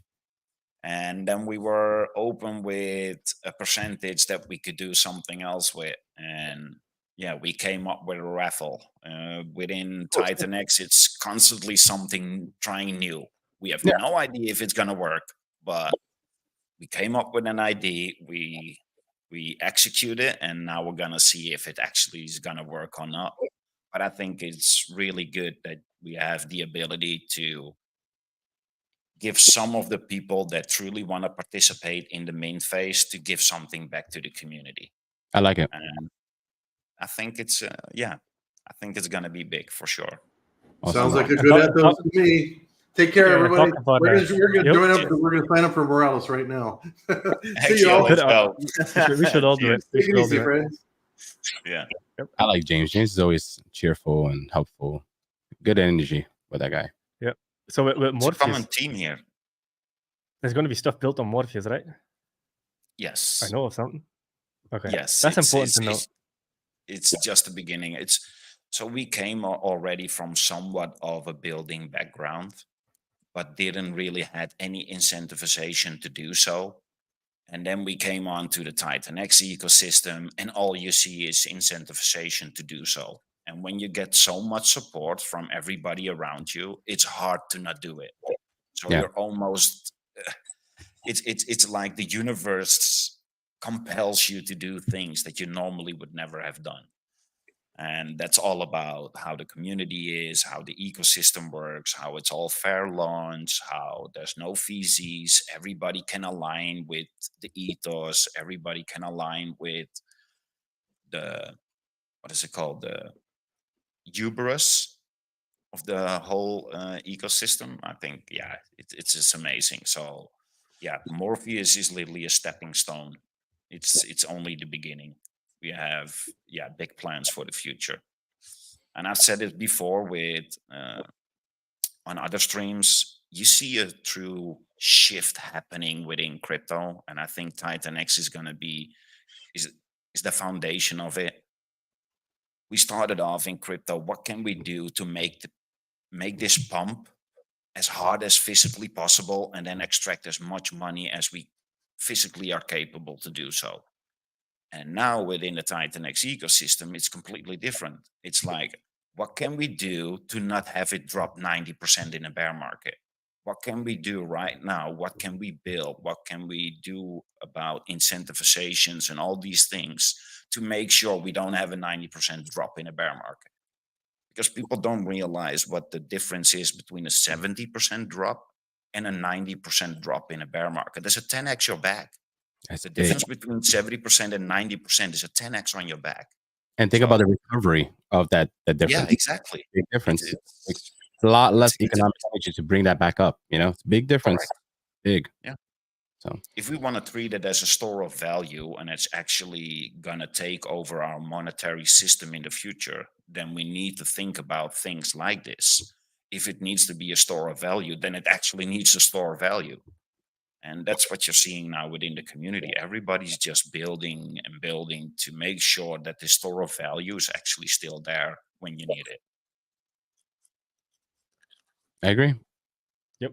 But gentlemen, I have to go soon. Basically, everybody knows there's two things I like to do to celebrate my goals: either hot pot or I like to go to the EDM events. So tonight I'm going to see DJ Tiesto tonight. So I'm going to be raging really hard, tonight. And then Hey, if you see green lasers, I want to see a video. That's like next lasers. I always put it. I'm like, I pull out my phone real quick, start recording. I have one tonight, and then I have another one that's like, oh my god, it's like a 6-hour event tomorrow. It ends like at 5, 6 o'clock in the morning. Yeah, so Back-to-back It's events. amazing to Yeah. see how quick that guy grew. I literally stood with him in Amsterdam Oh yeah. bars when he was nobody. Yep. And Watch you that see face. how quick that went, man. Golly. He's an OG. He's like one of the the Yes. most OGs. So I saw him about 9 months ago. So to say I'm gonna see him live again, like in Brooklyn and one of the biggest stages here. So and then I'm going to see somebody else tomorrow that's gonna be like packed like crazy. So it's gonna be fun weekend. But gentlemen, I appreciate this conversation. Dude, Utah, Morpheus, Jake, Erik, of course, James. It's always good talking to you guys. People, stop freaking out about Reds. We want Reds. Reds is good, you know. Let the buy and burns do what they got to do. You know, use your yield if you got to do it. I always say it like this, right? Like red days are yield days, right? Like that's the whole purpose for me is yield, right? So when red days happen, all the yield I collect over the week or two or month go straight into those all those reds. So that's how I do my thing. So, all right, guys, pleasure speaking to you. We'll talk soon. All right. Yeah. Later, guys. Take care. Peace. What's going Utah, on, you Utah? live? Yeah, I felt like I scared everybody off. Half the stream left. And I was just thinking to myself, I was like, oh, it's kind of like a chart, right? It's kind of like a crypto chart, right? You get a pullback, you know, it gives sellers some times to exit and take some profits, and it gives other people time to jump in. And so that's kind of the way I view it. You know, it's necessary for sure. And I really like what Marco just said, you know, it's opportunities for me. You know, it was a gift. What did I do? I pulled some yield from my farms and I bought that dip, you know, and I continue to buy retracements with yield. And that's what I'm doing because I mean, come on. We were trying to break through that resistance of like it was like 6 zeros and an 8 or whatever it was, and we tapped it a few times. That was like 3 weeks ago or something that we were getting rejected on that. We blasted right through the 1, dropped to 0, and we've been going ever since. And so this retracement is still well above where I thought we would be at this point. I mean, so it's just funny, you know. Show me the Telegram, I'll tell you the price. You know, it's so funny. It's hilarious to watch, really. But I am going to give a shill, you know, for Inferno. You know, Inferno's looking good, man. Inferno's looking good. I'm loving it. And we got these Inferno's looking burns. really good. Yeah, I think you don't know playing it. Because I've been telling people they're sleeping on Inferno for a while now. And Inferno was the only thing pumping while everything was going down. Yeah, I think people are catching on. You say it on every stream, and it's like, I don't know. Sometimes you get shouted from the rooftops. I don't know, but there's been a lot. I mean, the entry points on Inferno have lasted way longer than I thought that they would, and there was some amazing entry points for the last few weeks. Like, there's no excuse when that thing starts to run. I mean, you got Alien burning it, you got Flux burning it, you got E280 burning it, and I saw a list yesterday. I was like, holy shit, what's all this? And you know, and I'm in the ecosystem big time. I was like, oh my god, Bad Sports and those guys are out there killing it. So I think when Flux really starts, when the Flux flywheel really gets kick started, which it's coming, man, it's gonna burn a shit ton of Inferno. Without Inferno, Morpheus wouldn't even be here, and a lot of other protocols neither. So yeah, it's going to be the first mover advantage, something that a lot of people don't understand. So Inferno was the first one that created the whole meme fi thing. Don't fade it. First mover advantage is really strong. Yeah, Inferno kind of changed the game with the minting cycles and all those kinds of things, and the buy and burn and all that. It really sparked a lot of creativity in the community. And I think it was pretty much after Inferno, man, the builds just, here come all the builds. You know what I mean? Not saying Inferno was the reason for it, but that's kind of when it all started happening. And look at how many projects there are now. Yeah, you're talking always about hard to be the first one. Flux, you know, taking off. That's what Element 369 is hoping to do, is it's really going to support the Flux protocol. It's gonna like the biggest drawback to these auctioning systems is you got to be there every day to participate in that to get that ROI. And Element 369 is going to automate that for people. So just holding the NFT, you're going to be able to like automate and auto compound on the Flux system. So it's really going to definitely drive participation in that whole ecosystem. And like what you're saying, it's going to support Inferno as well. So what's the estimated time frame for 369? Pretty like we want to wait till E280 is done. Like we want that to hit cap supply and like we're not trying to compete with ourselves, you know, and so we're finishing up the first audit. So if that gives you an idea how close we are, starting a second audit next week. I have a question for E280. So with E280, Vault is building gold on it. How does it work? Do you still have the transfer tax, or is it going to be a whitelisted contract, the gold? I'm pretty sure we're going to end up whitelisting that. Like, it doesn't make sense to tax people to use it to mint gold. So it's not like 100% confirmed, but I'm pretty sure that's what we'll do. Just, yeah, it doesn't make sense to tax people to participate in a protocol. So true. Well, there's other ways you could do it as well. You could keep the tax and just make gold put a little bonus on it. Like instead of you still pay the 4% tax, but you get a 4% bonus in the auction, so it ends up neutral, and then you get the best of both worlds. Something to think about. Yeah, I need to reach out to Steve and see what his thoughts are on that. Yeah, because Element 280, man, I love looking at those stats. That's some crazy ass stats, man, on fucking Element 280. Yeah, there's like the NFT rewards pie is almost bigger than the liquid supply. Like, like it's insane. It's insane. But yeah, we want the minting to end before we really start throwing stuff on top of it. But Element 369 is like right on the right behind it, and that's like it's not a new token or anything. It's just an NFT that helps you it's really for the people interested in the Inferno and Flux ecosystem.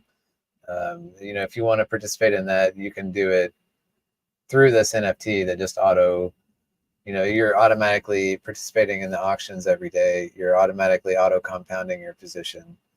And in the process, you're earning Inferno, Flux, and Element 280 tokens. So it's Element 280? Yeah. How does that work?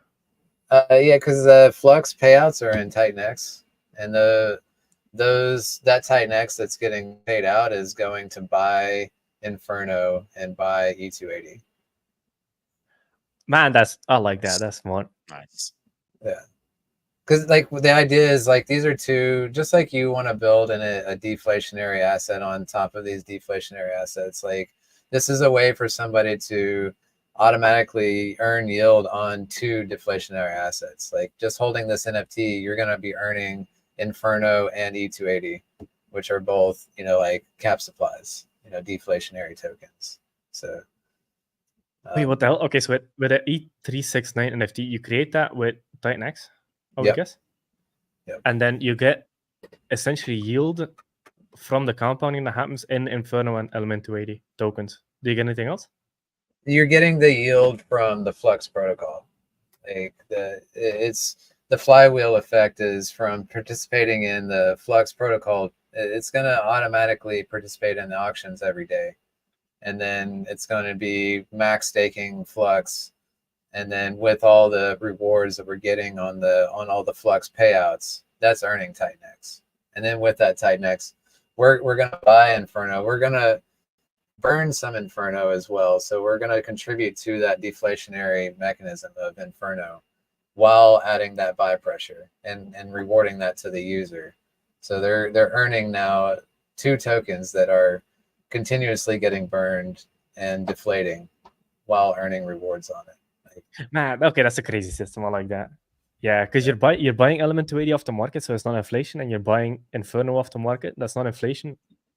That's an Yep. interesting system, man. I've never heard about that before. Yeah. Interesting. How do we but even yeah, keep up? It goes too quick, man. yeah, Soon people yeah. will Right. find out the power of this ever extending liquidity web. I don't think Mhm. people comprehend how much power it actually creates. We've seen it before in other protocols, and everybody fades it in the beginning, and then one morning, 6 months later, they wake up and what just happened? It's gonna be everywhere. So it's gonna be amazing to see Unfor- evolve. Unfortunately, when you wake up on this one, you're no longer able to mint the NFTs. So, Fair you know, point. yeah. So, if you're holding them and you're paying attention, I think you're going to do well.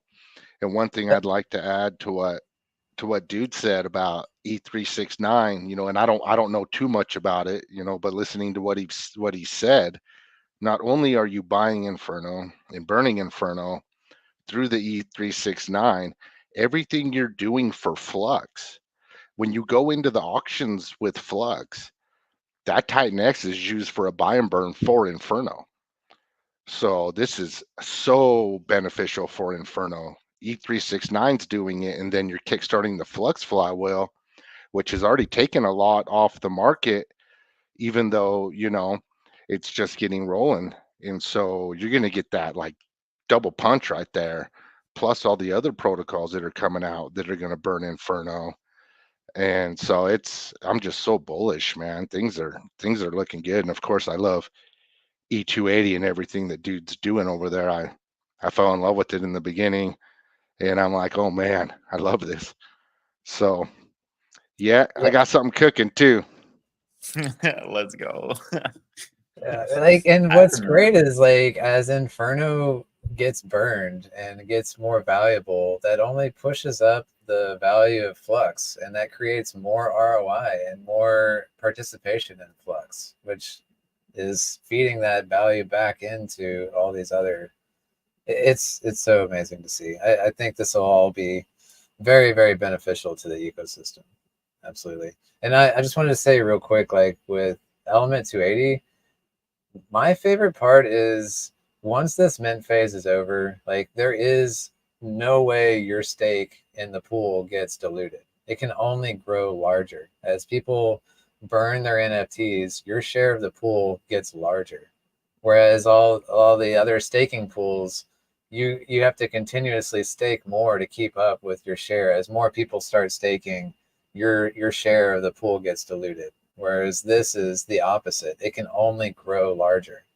Like, fuck yeah.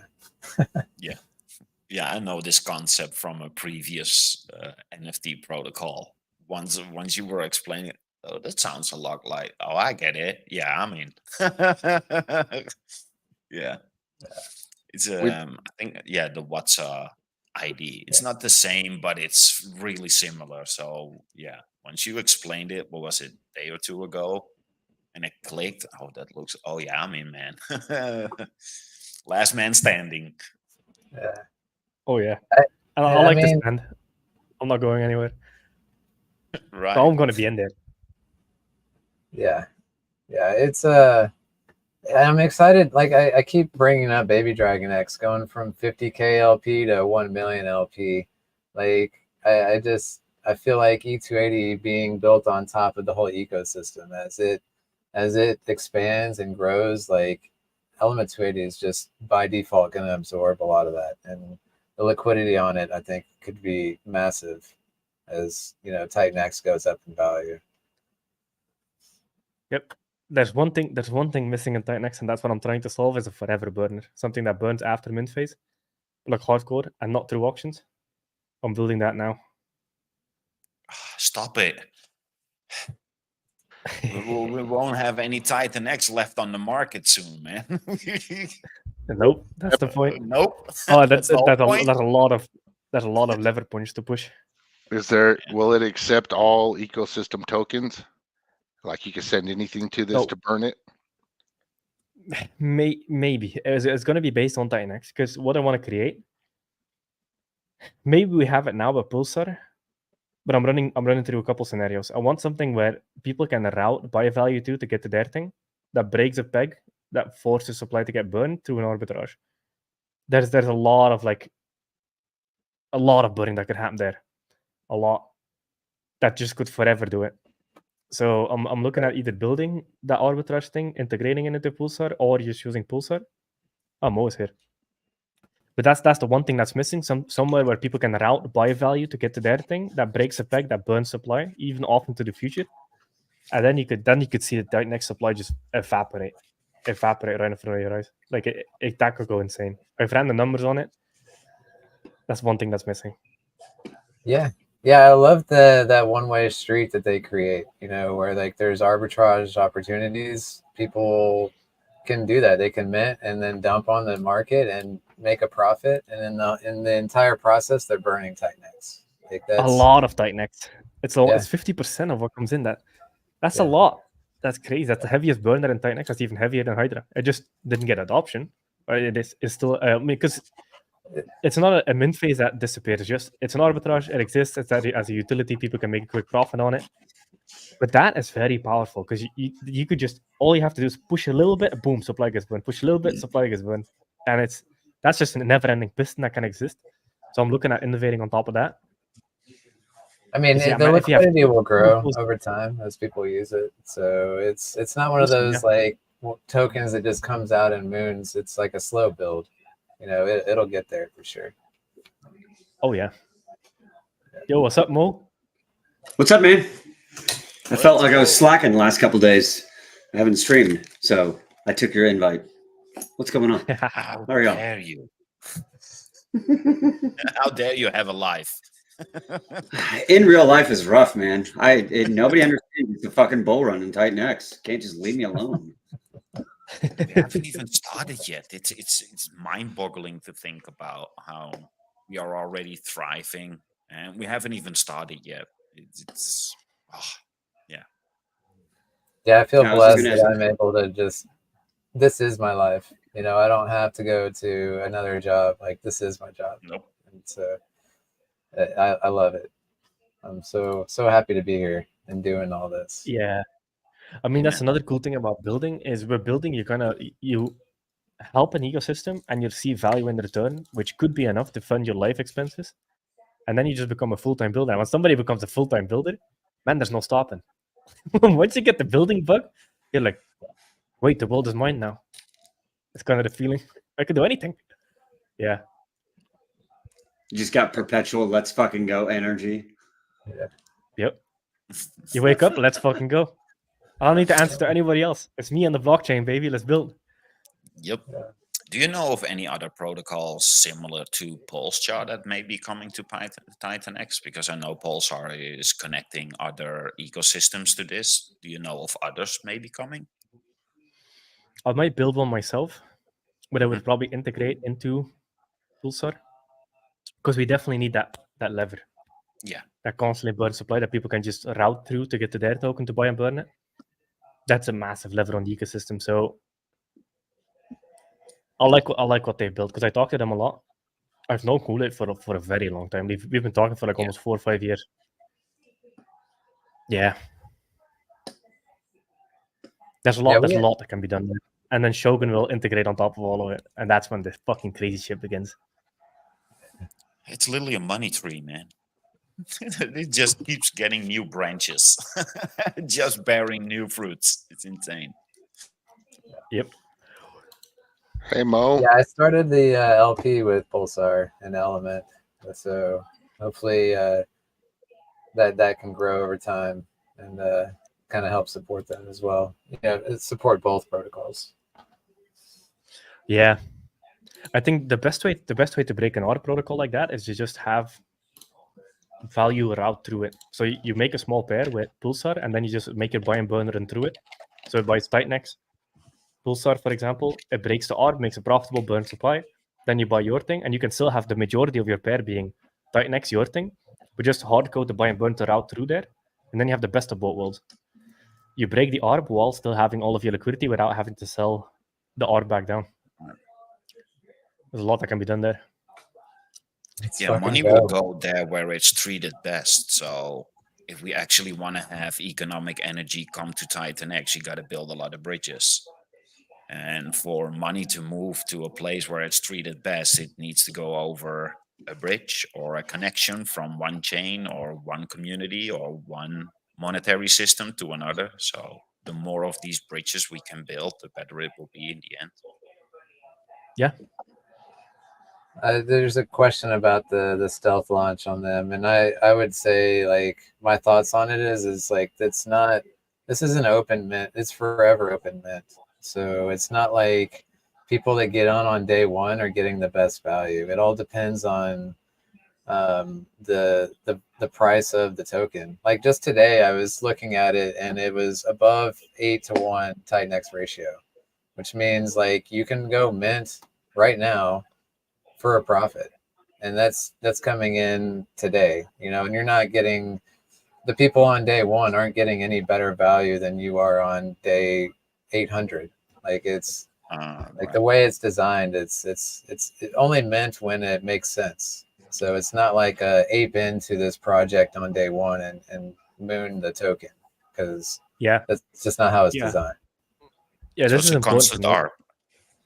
100%. Yeah. So it's a 8-to-1 ratio. If it's above 8-to-1, there's a profit in the ARB. But then Pulsar is, or arbitrage protocols in general, are designed to never break the ARB. As long as when the ARB break, people profit, they burn supply to do it, they sell it back down, or they provide LP to earn LP fees in the range that it's programmed to be in. So it's like an LP provided heaven almost. But then the cool thing that happens is the supply gets burned with a positive flywheel. And then the other part of it is it's essentially if you pair with an ARB protocol, it tracks the Titanx price. So you get the same price performance as you do on Titanx, but you get the benefit of a burning supply every time it breaks ARB. Yeah, there's a lot that we can do there. A lot. I do, when it was when they were kind of sussing out their pillars on gift tech, I did that a lot, and it was stuff like $20 a GIF, creating $21, $22 worth of PGIF. And I did that all day long for weeks and weeks and weeks. And the end result was I kept stacking, I kept taking arbitrage, but I kept burning GIF over and over and over every time I did it. And that's the thing that really excites me about Pulsar coming to Titanx is, not a lot of people have to get into it. Just the usual ARB people just doing their usual ARBing is just going to burn away Titanx in mass as they capture their $1, $2 each time. Because some people don't care about future money because it's not real. And so when they see real money, that ARB, they'll take it right away every single time. And while they're doing it, it's just burning away Titanx. Let's fucking go. Like, yeah. And they're also, sorry, they'll also point out that they're sending Titanx to the Dragon X and the HLX treasuries.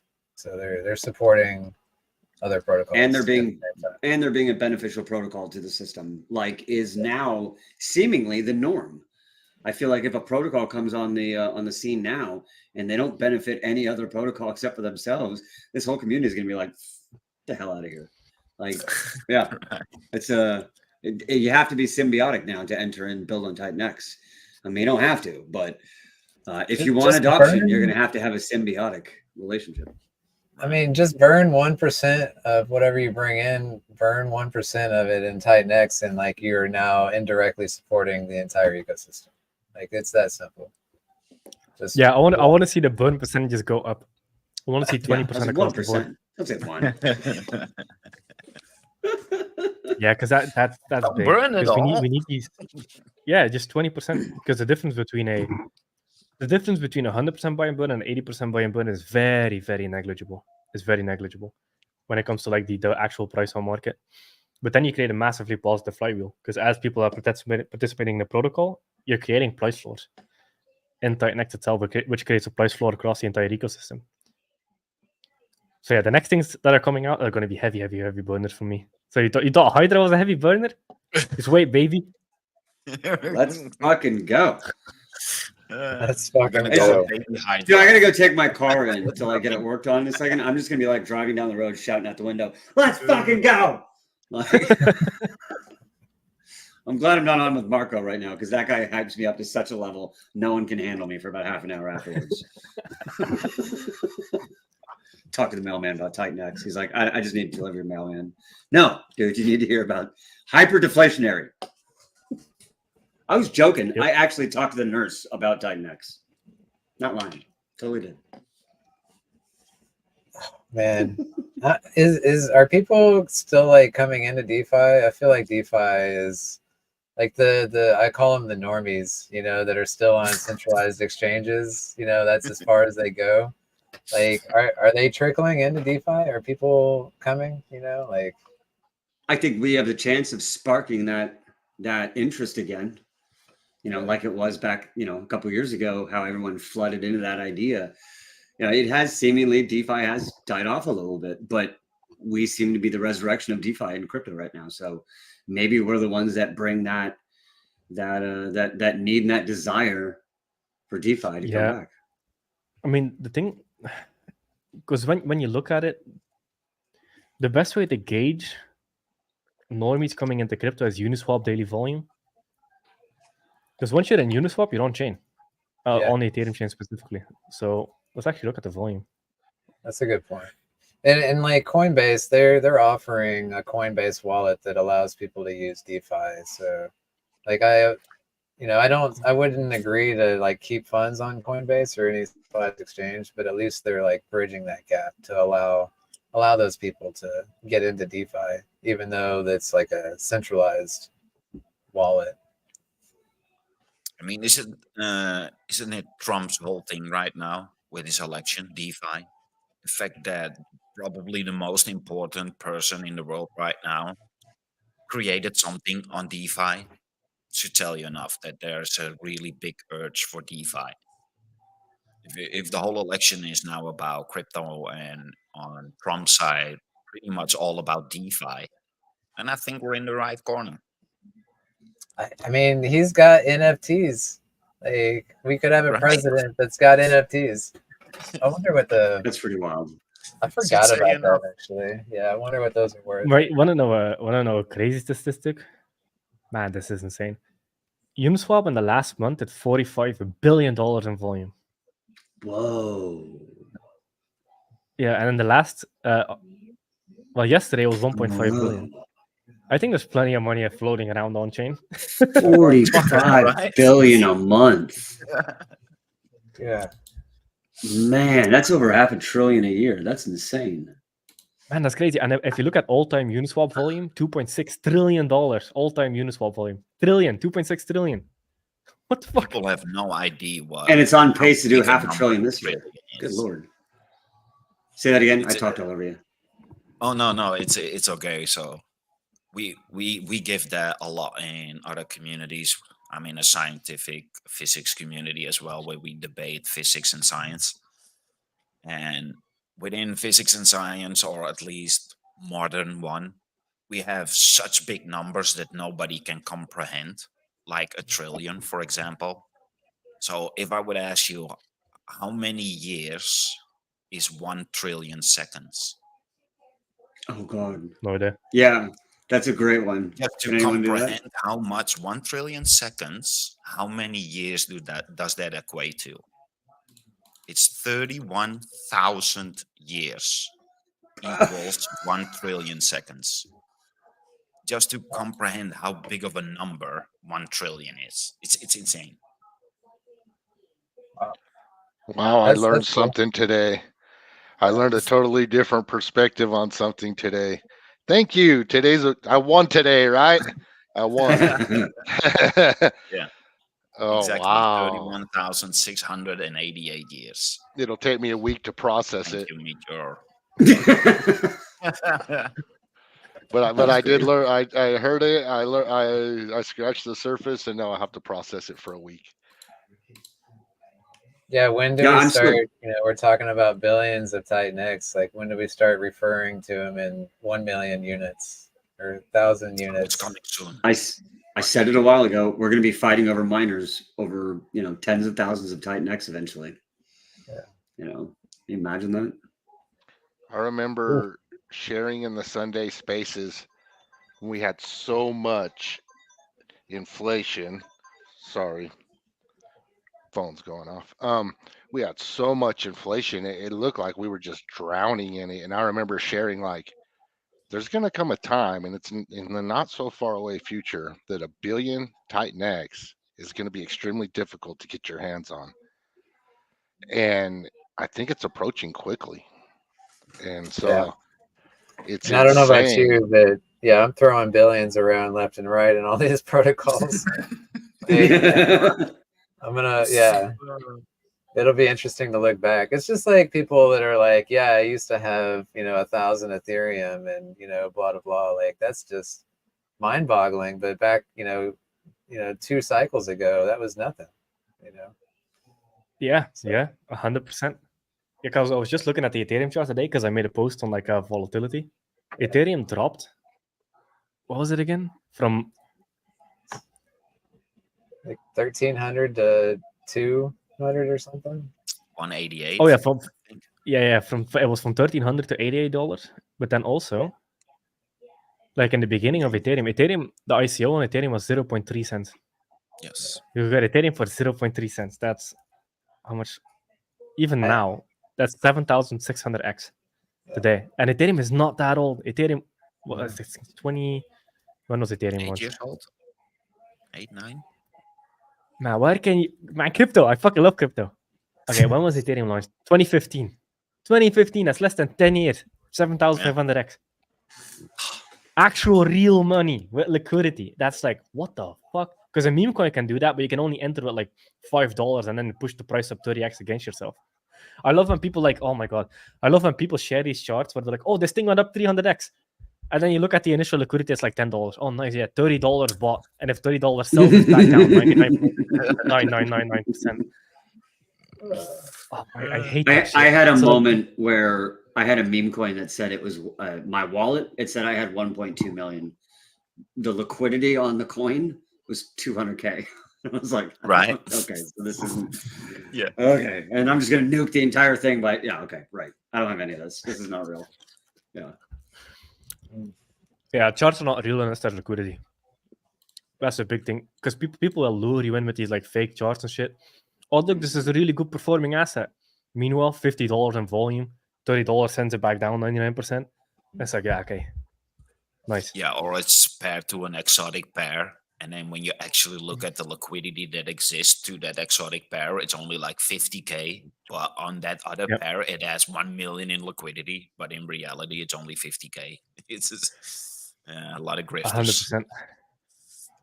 Yeah, I need to look into that for Element 280 because having 15 different LPs, it's hard. Like if you go to a single chart, it looks like there's not a whole lot of liquidity, but that's just 1 out of 15 LPs. Like, so I think we need to like have something that adds it all up to show people like actual liquidity amount in Element 280 is easily 10x what you think it is.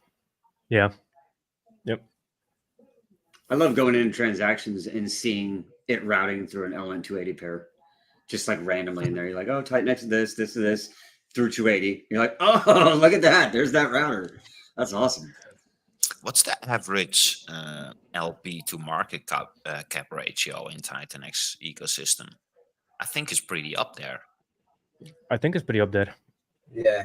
100%. Yeah, Steve was looking into some of the like top meme coins and was comparing the liquidity to market cap that we have, and it was larger than a lot of top meme coins. Man, this is I hate when people like point to liquidity to act like they're smart. Shiba Inu is over $1 billion and has $8 million in liquidity. Exactly. 8 million. Like, what's that percentage? Like it's like and that's compare us to that. Yeah. All liquidity is so healthy. It's so healthy. So good. Thank you, Farms. So yeah, it's thank you, million, Farms.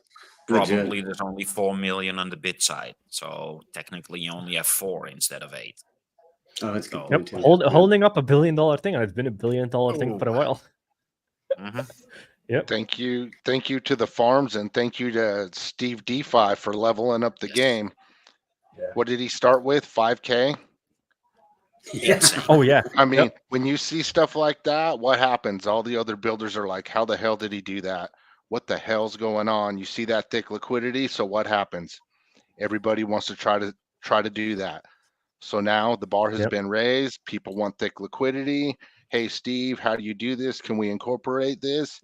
Here come the new projects with thick liquidity. It's just like everything else in this ecosystem. The good stuff gets used. It might get improved upon. It might get a little twist to it, but the good stuff is captured in future protocols, and it's adapted, and it's improved upon, and it becomes better. Everything over here is elevated every time. It just keeps progressing. It's amazing. It's absolutely amazing to see and to be part of. Like, nobody's doing what we're doing over here. This is next level stuff over here, and who benefits? The holders, not Yeah. financial advice. Correct. Another cool thing is as we gain more and more attention, like there's nothing actually stopping us from getting adopted everywhere. Because it's a fair launch, everything's on chain, verifiable, they can see everything. There's no sketchy shit going on in the background where people like want to gatekeep it. There's nothing stopping us from fucking mass adoption. Nothing. There's nothing weird about this. Community built, community owned, built from the ground up, strong community behind it. So if we want to get anywhere, we just need to point our community to it, and trust me, they're gonna pay attention.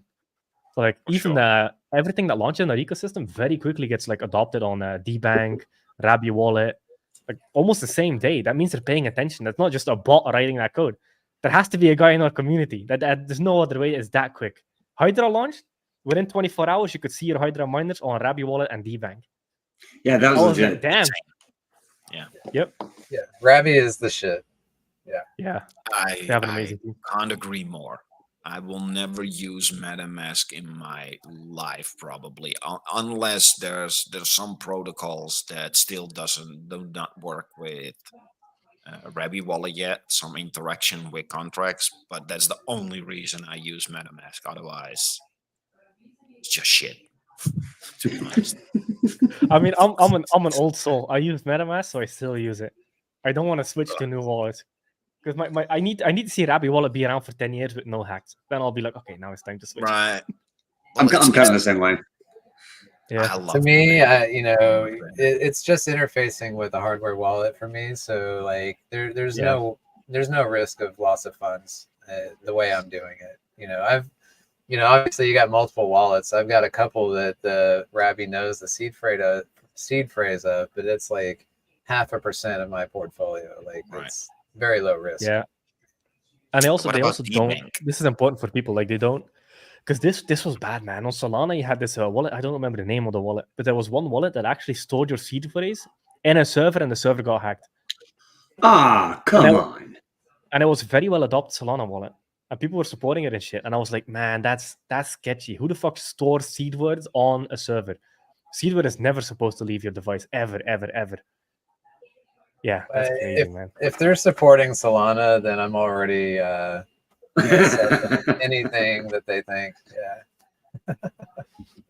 I mean, even though security is extremely important, the biggest hurdle is still yourself.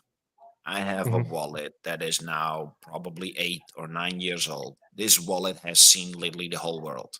I flew to America and just took my seed phrase with me, put that wallet on somebody else's computer and start playing around, take it with me. The wallet still exists. Never been hacked, never been spooked, never been. If you know what you're doing, you already mitigate 99% of the risk. Does that mean you can be a degen with it? No. So having hardware wallets, having double hardware wallets even is a good thing. Getting the 13 or 25th seed worth. I mean, adding security on top of security never really hurts. But what I found out in the past 8 years of crypto, the most money that was lost was due to their own problems. They took on too much security. didn't know what they were doing. They were told by somebody else, you got to do X, Y, and Z. They just come into crypto. 3 months later, they have no idea what they did. And now they have to get back and they can't get in. So I would say start slow. Start slow. Don't overdo it with security right away, because you will not comprehend it.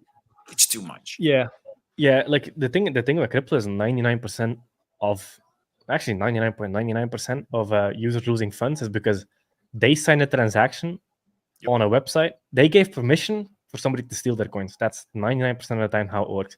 So bookmark your tabs, type in the websites manually, go to verified sources only, triple million check before you interact with anything, Right.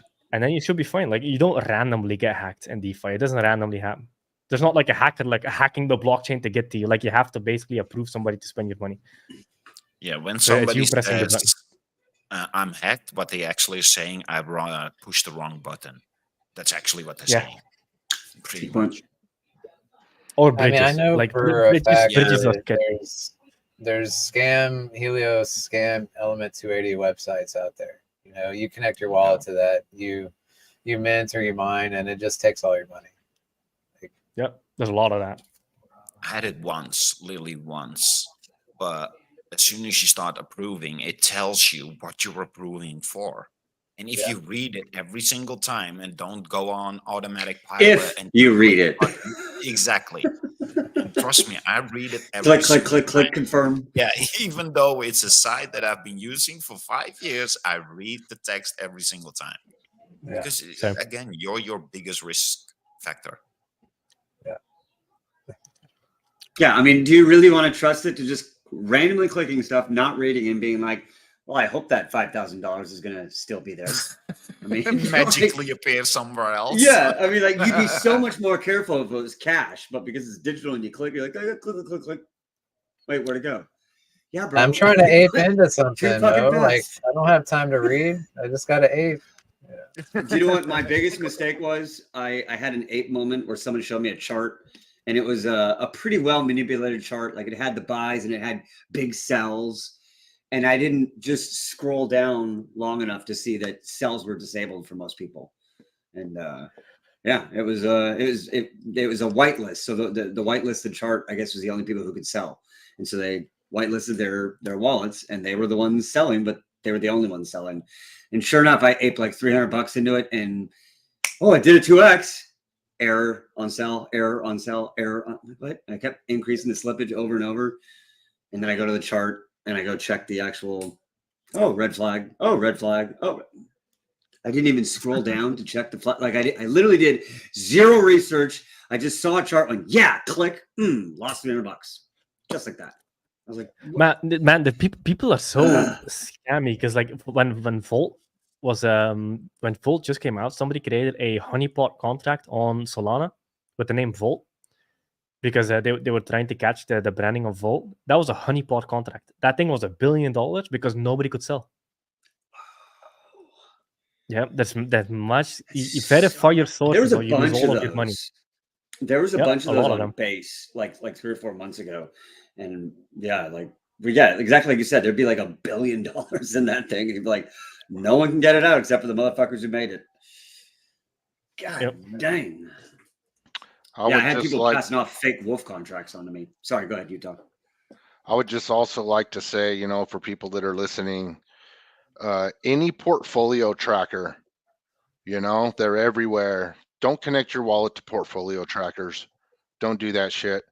Titanx, Titanx Hub portfolio tracker is just absolutely a godsend. You don't have to connect anything to it, multiple addresses, not just Titanx stuff. I love that thing, and that is my go-to. And all the links on Titanx Hub are good. I go there. If I don't have it bookmarked, I go there. I go to the protocol, then I bookmark it on my PC, so I'm going to the same one every time. If you're drinking, if you're smoking, whatever it is you're doing, don't be playing on chain. If you're in ape mode, you got to catch this that fast right now. You got to ape in. you're in the danger zone. If you're trying to sell real fast, you're in the danger zone. And I just say these things because I know how my body reacts and how my emotions react. And it's really easy to get caught up in something and start clicking stuff and not pay attention to what you're doing. And so like I don't drink or anything like that. Most people know, but I try to make sure that I'm in a centered place when I'm interacting. And it's easier said than done, right? But it's worth it to Yeah, take the time. the best thing I've ever done, and I did this very early on in crypto, is I just have a dedicated crypto laptop. So whenever I'm working, I'm not on that laptop. Whenever I'm developing, I'm not on that laptop. I have a different developing laptop and a different like streaming laptop and a different crypto shit. It's all separated, which means that whenever I want to do something in a hurry or whatever, I need to go get that laptop, and it's not close. Like that also keeps me in like a holder mindset. It does a lot, and then whatever I do, it's very calculated and thought through. It's not just in the moment, and that has served me extremely well because I've done very well in crypto. Like, and just thinking through what you're doing before you do it, you'd be surprised. Because, like, for example, I was watching on chain. There was one guy that sold 75 billion Dragon X for $3,000. That is now worth 1.3 million. Or it was like 30,000 or whatever. Ouch. Yeah. It hurts so much. Oh, God. Right? I'm like, just send it to me. Like, where the hell do you need to sell it? It's only 30 grand. But really, And like, you could have like I slaved them was on saying slippers too. earlier, but that just supports the long-term holders. You know, letting them do that just helps us. You know, not us as founders, but us as in like community members. Like other Dragon X holders, they're winning when those guys are selling out at those prices. So yeah, man, let 'em like do Mo was talking about this all the time, but never fade, build on Titanx shit, man. Like, you never know. Like, it'll look dead for a little bit. Just chill. Because all of a sudden, most of the stuff just pops out of nowhere, and you don't know why. And then you're like, oh man, that makes so much sense. Why did I sell? Yeah. But don't say that, because that's turning into one of the best ways that I'm making money right now is when someone fades a system and then I just ape in. So, guys, go ahead and keep fading. Yeah, it's like, what are the Mhm. worst Okay. looking charts in Titanx in the last couple days? Okay, I'm gonna snag a couple of those Yeah, 100%. because For me, inevitably it's they're taking their turn. what launches and then dips 1-2 days or 1 week after launch. And they're like, this is a scam. It's not going to the moon 5 days later. Yeah, I'll buy. Give me. I'll buy your future, as Marco says. Give it to me. I was buying Alien X at less than a 1/2 ratio on Titanx, I believe. I was like, oh yeah, that's easy. I'll take that. Thank you. Yeah, same thing with Volt. Yeah, Like, dude, Volt did. All of them did it. Inferno did it. Volt did it. Exactly. Yeah. All right, Dragon X is the very first one. Everyone faded Dragon X before it made it out of its 8-week mint phase. By week 3, it was utter scam. Like, and now, it's just a measly 11 or 12 Titanx, on the ratio right now. It was as high as 20. It went well past 20. Yeah, I think it touched maybe 24, 25, something like that, and then came back down. But yeah, it was over 20 for a while. I mean, can you imagine? You could have got in at less than almost a half a Titanx per Dragon X, and then it went all the way up to 20. Good Lord. But yeah, that's assuming. Yeah, but that's assuming. Like, for example, I think that 75 billion transaction I saw, that was like during the beginning of Dragon X, and he never went back, and he went into Ethereum. That was the bad part. If he wasn't Titanx, he still caught that move. Yeah, that's a double loss right there. Yeah, man, that was the kicker for him. But he's still in the ecosystem, luckily, because I saw it in like an old transaction. I was doing some on-chain shit, and I was like, damn, okay, that's a painful one. I feel like that's the one where you hear some guy being like, 2 years from now, 3 years from now, you're gonna hear a guy on the side of the street. He's gonna be like, Titanx is a scam, man. I lost so much money in it. I'm like, are you the guy that sold? You sold your Dragon X for 3K, and then why did I sell my coins? Why? A lot of those videos will come around for sure. Oh yeah, I mean, disclaimers. This is all an experiment. This is DeFi. We're just a bunch of random dudes talking on the internet. It could all do to zero tomorrow. We're lucky enough this works. So if anybody's We- watching, there's plenty of disclaimers right there. We need to see somebody buy a couple of pizzas with Titanx. How many billions of Titanx? No, the actual top signal is Jake twerking. When Jake twerks by RH. That's the top. That's the fucking top. Yeah, we need to start pricing things in crypto instead of dollar value. I've seen a meme come along on Twitter a lot. In 2013, you needed 180k Bitcoin to buy a house. In 2017, you needed 101 Bitcoin to buy a house. Now it's only 5 Yeah, Bitcoin that's to buy wild. the same $300,000 house. It's that's wild. inflation for you. Yeah, That's a great actually point there. Yep. How many I have Bitcoins like does it take to buy a car? I have like a 10x calculation going on in my head in the real world all the time. And I share about this, my 70-inch TV went out like 4 or 5 months ago. Okay. It literally went out while I was watching it, probably a stream because it's all I ever watch anymore. And, and it went out and I haven't replaced it. And you can get them for cheap, but I won't. Like I refuse to replace it because I put my money in the markets because I know that I could buy 10 of those if I do it right. So everything's 10, you know what I mean? Oh, you want a new mountain bike? Yeah, you can buy one right now, or you could buy 10 after. What are you gonna do? So I don't buy anything, I just barely put tires on my car. That was because I had to, the snow's coming. Exactly. So I got a problem right now, man. It's yeah, I just can't bring myself to do it. Once we're in a full-on bull market, then you can start doing it. But right now we're still in the lead up, man. Like Ethereum hasn't even broke this high yet. Yeah. Every time I've actually used Titanx for something like in real life stuff, like last year, if I remembers, I had the dog around in the car, and the main reason why I transitioned out of that was because she broke her fucking leg. I had to do a surgery on her knee. That cost $7,000 in California to do it. The amount of Titanx that I dumped to make $7,000 is worth so much more right now. Like, Right? Oh my god! If I could have just found some way to not cheat that out for that expense, I'd be so much happier now. But it is what it is. The dog gets a pass. The dog gets a pass. Yeah, there's an exception to that rule right there. Dog definitely over television, for sure. I have a dog and I love her to death, and I mean everything to her, and she means everything to me. So yep, dogs get a pass. I tore my knee once and I didn't pay to fix it. I was like, I'm not running any marathons. That's fine. I pay to fix the dog's knee. I'm like, what? What kind of reasoning is that? I don't fix my own. I'm gonna round off the stream. I'm hungry as hell. Okay. Right. Same. Oh, sounds good. To eat, man. You guys want to touch on anything? Sorry? You guys want to touch on anything before we round off?